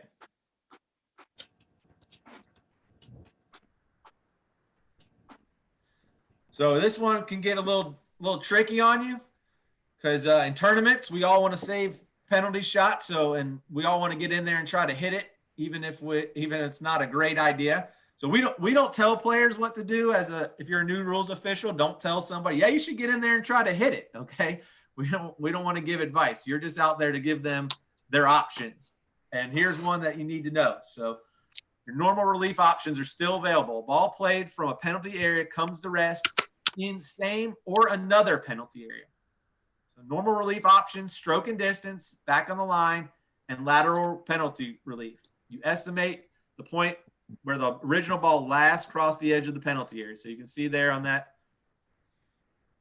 this diagram right there, point X is where it last crossed. Now I went ahead and played from point A again, but point X is where it last crossed. Extra relief option. A player may play a ball from where he or she made the last stroke from outside the penalty area. So they're going to let you go back and get out of that entire situation. Go all the way back if you want. If the player takes stroke and distance relief by dropping a ball in the penalty area and then decides not to play the drop ball from where it rests, the player may take further relief options, relief outside the penalty area under Rule 17.1D 2 or 3 or under 17.2A2.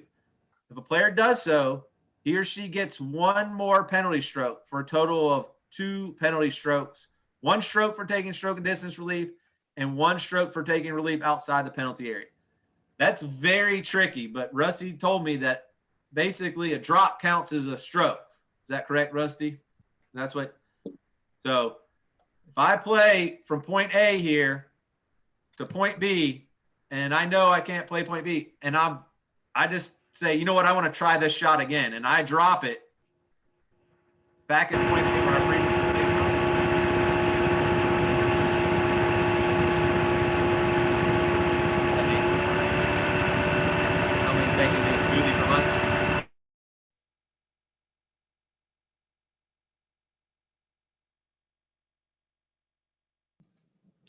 You gotta unmute, Chris.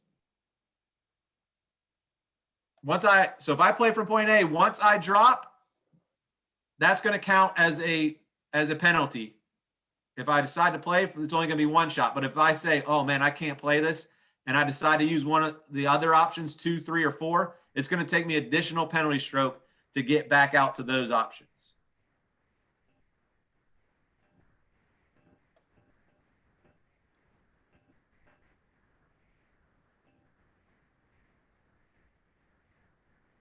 When a player's ball is in a penalty area, there's no relief for interference by an abnormal course condition.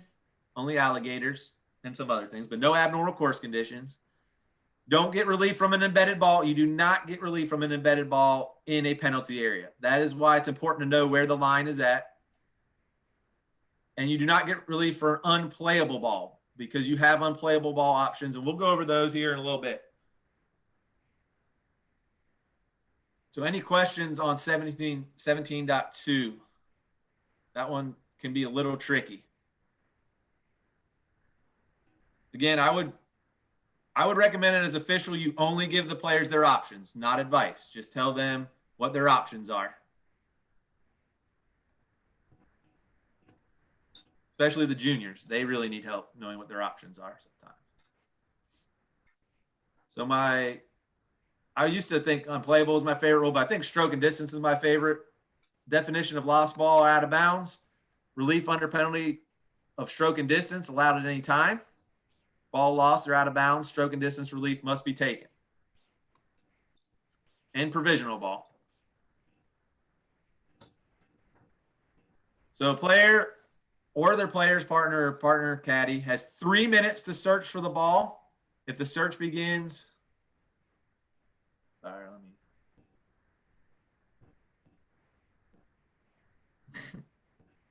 If the player search the begin, I'm sorry, okay. If the search begins and is then temporarily interrupted for a good reason, the time between the interruption and when the search resumes does not count.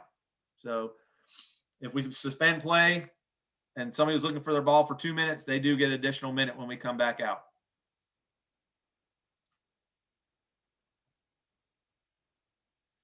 Out of bounds, what's the definition? So all areas outside the boundary edge of the course as defined by the committee, all areas inside the edge are in bounds.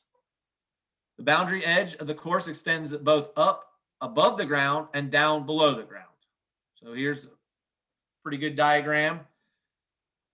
The X's are out, the checks are in. So just part of your ball has to be touching that golf course to be in. If there's a painted line, just part of the ball has to be touching the course side, the green grass to be in. If it's on the line, it's out of bounds if no part of that is touching. When defined by stakes or a fence, the boundary edge is defined by the line between the course side points of the stakes. We used to say inside, but we say course side point of the stakes, or fence posts at ground level. And those stakes or fence posts are out of bounds. So that those stakes are actually out of bounds. When defined by a painted line on the ground, the boundary edge in the course side of the line and the line itself is out of bounds. So as I just said, if it's on that line in that picture on the right, it's out of bounds. At any time, a player may take stroke and distance relief by adding one penalty stroke and playing the original ball or another ball from where the previous stroke was made.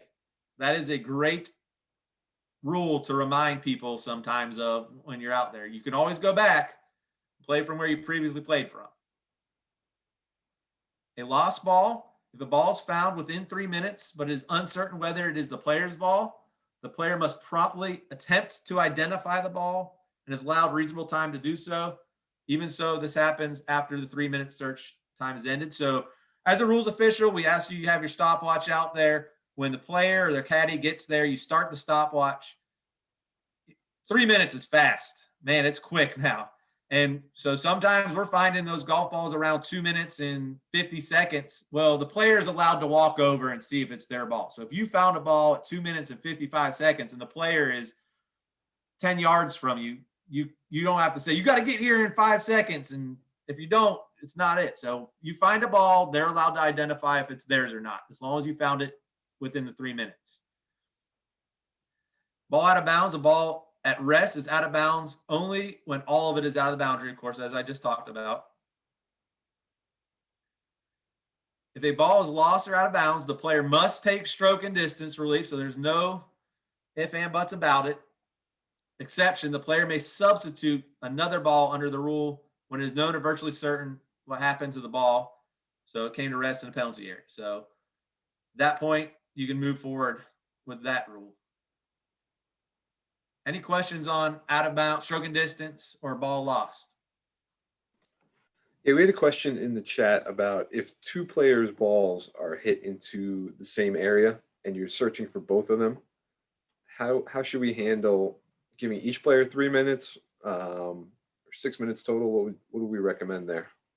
So the rules say that you get 3 minutes for that area.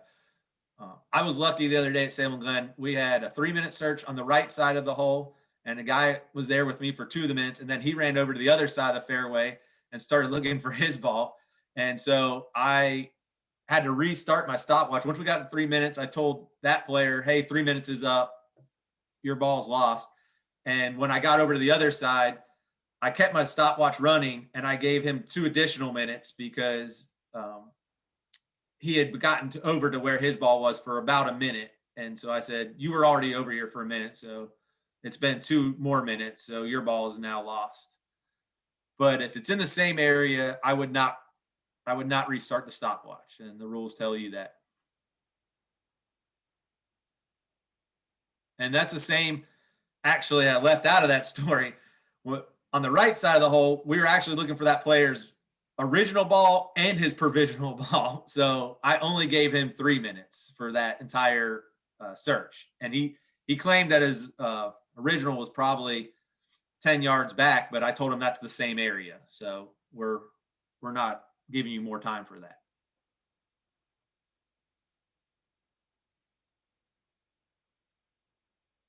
And talking about provisional ball, we'll get into that one now. So when is a provisional ball allowed? If a ball may be lost outside a penalty area or be out of bounds to save time, the player may play another ball provisionally under penalty of stroke and distance.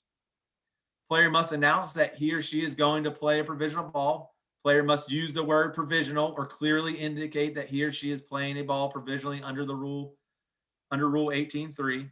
And I would say 90% of our tournament players know that they need to say provisional or indicate that they are playing. A lot of times they'll say that one was a red 3, this one's a red 4. Playing provisional ball more than once. So this is another good example of my game. Hook one left over there in the trees. I tell everybody I'm going to play a provisional and then I top it. Okay. So playing provisional ball more than once, player may continue to play the provisional ball. So as long as it's played from a spot the same distance or farther from the hole where the original ball is estimated to be.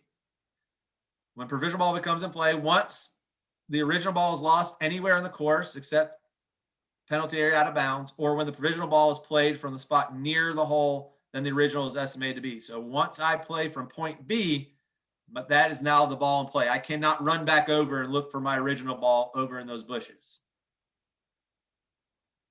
Any questions on provisional ball? And some of the things they say, like, I'm going to play another one just in case.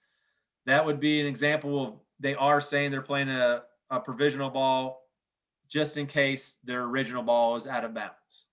Chris, can you, if you don't play the provisional ball right away and you start forward to make a search, can you go back and take a provisional ball? I believe they did take out. There used to be like a 50-yard rule or something. Yeah, there used to be that 50-yard rule. I think they took that out because it was getting a little too tricky for tournaments where at what point did that person, go too far? What's 50 yards, So I think they took that out and I'm going to see exactly how they word it now. But I think they just say,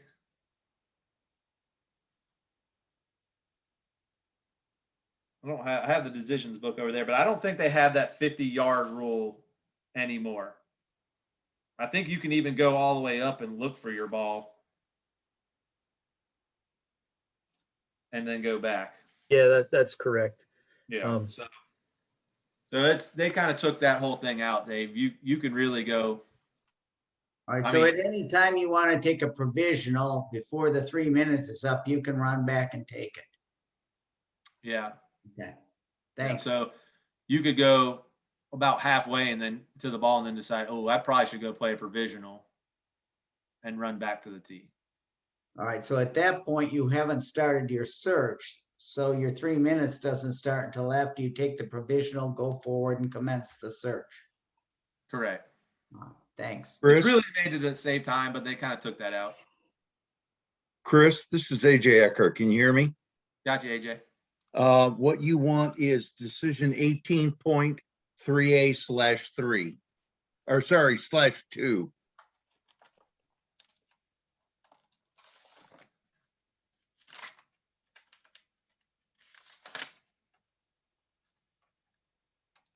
Let me see, a 3A/3 and 2. So playing provisional ball after search is started. So a player may play a provisional ball for a ball that might be lost when the original ball has not been found and identified, even if the 3-minute search time has not yet ended. So for example, if a player is able to return to the spot of his or her previous stroke and play a provisional before 3-minute search time has ended, the player is allowed to do so. So kind of what I said there. So that's, you see that, Dave? You want to look at 18.3A/2. I got it. Thank you.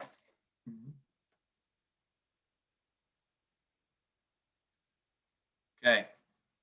Moving forward, unplayable. Let's knock this one out. What we're going to talk about is player may decide to take unplayable ball relief anywhere except penalty area, relief options under unplayable ball in general area or putting green, and relief options under for unplayable ball in a bunker.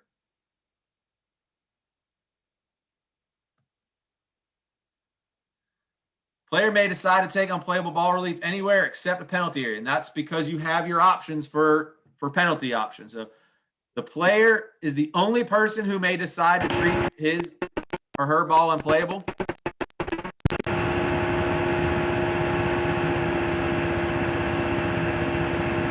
you got that. I can't. You got to unmute. You got to unmute, Zay.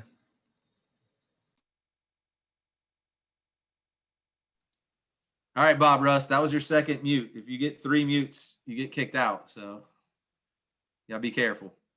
All right, player is the only person who may decide to treat his or her ball unplayable. Unplayable ball relief is allowed anywhere on the course except in a penalty area. And again, you have your penalty area options. We went over those.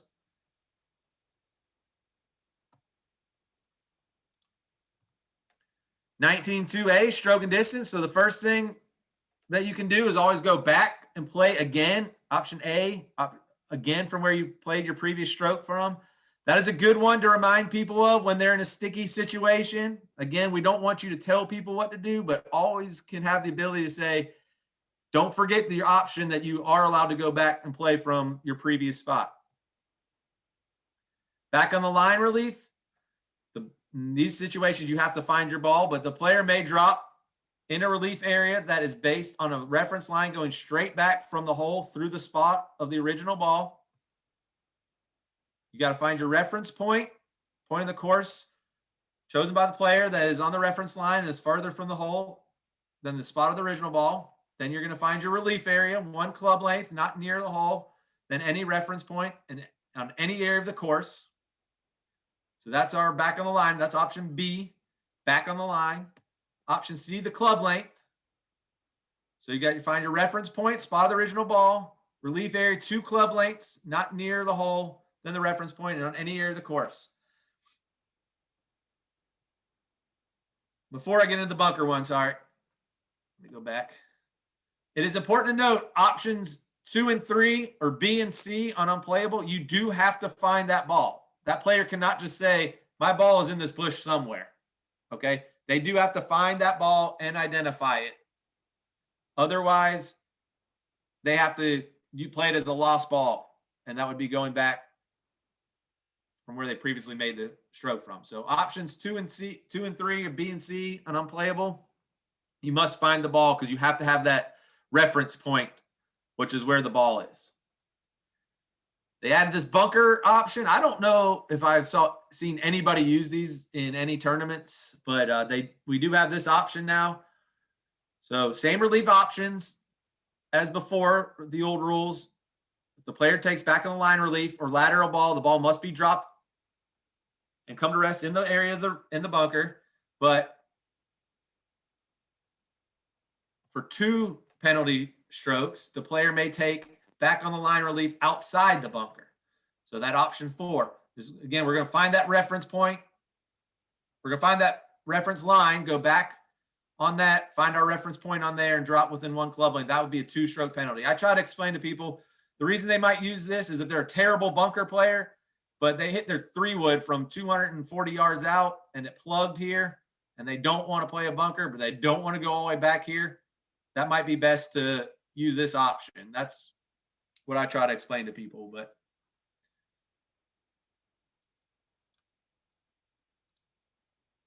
all right. I was not quite before 11 o'clock, but any questions on any of those?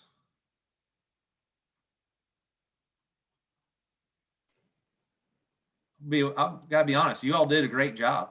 I mean, I don't know what Chris Wolff's going to say, but I'm really proud of you all. Minimal chatter and minimal chat, so kept things moving.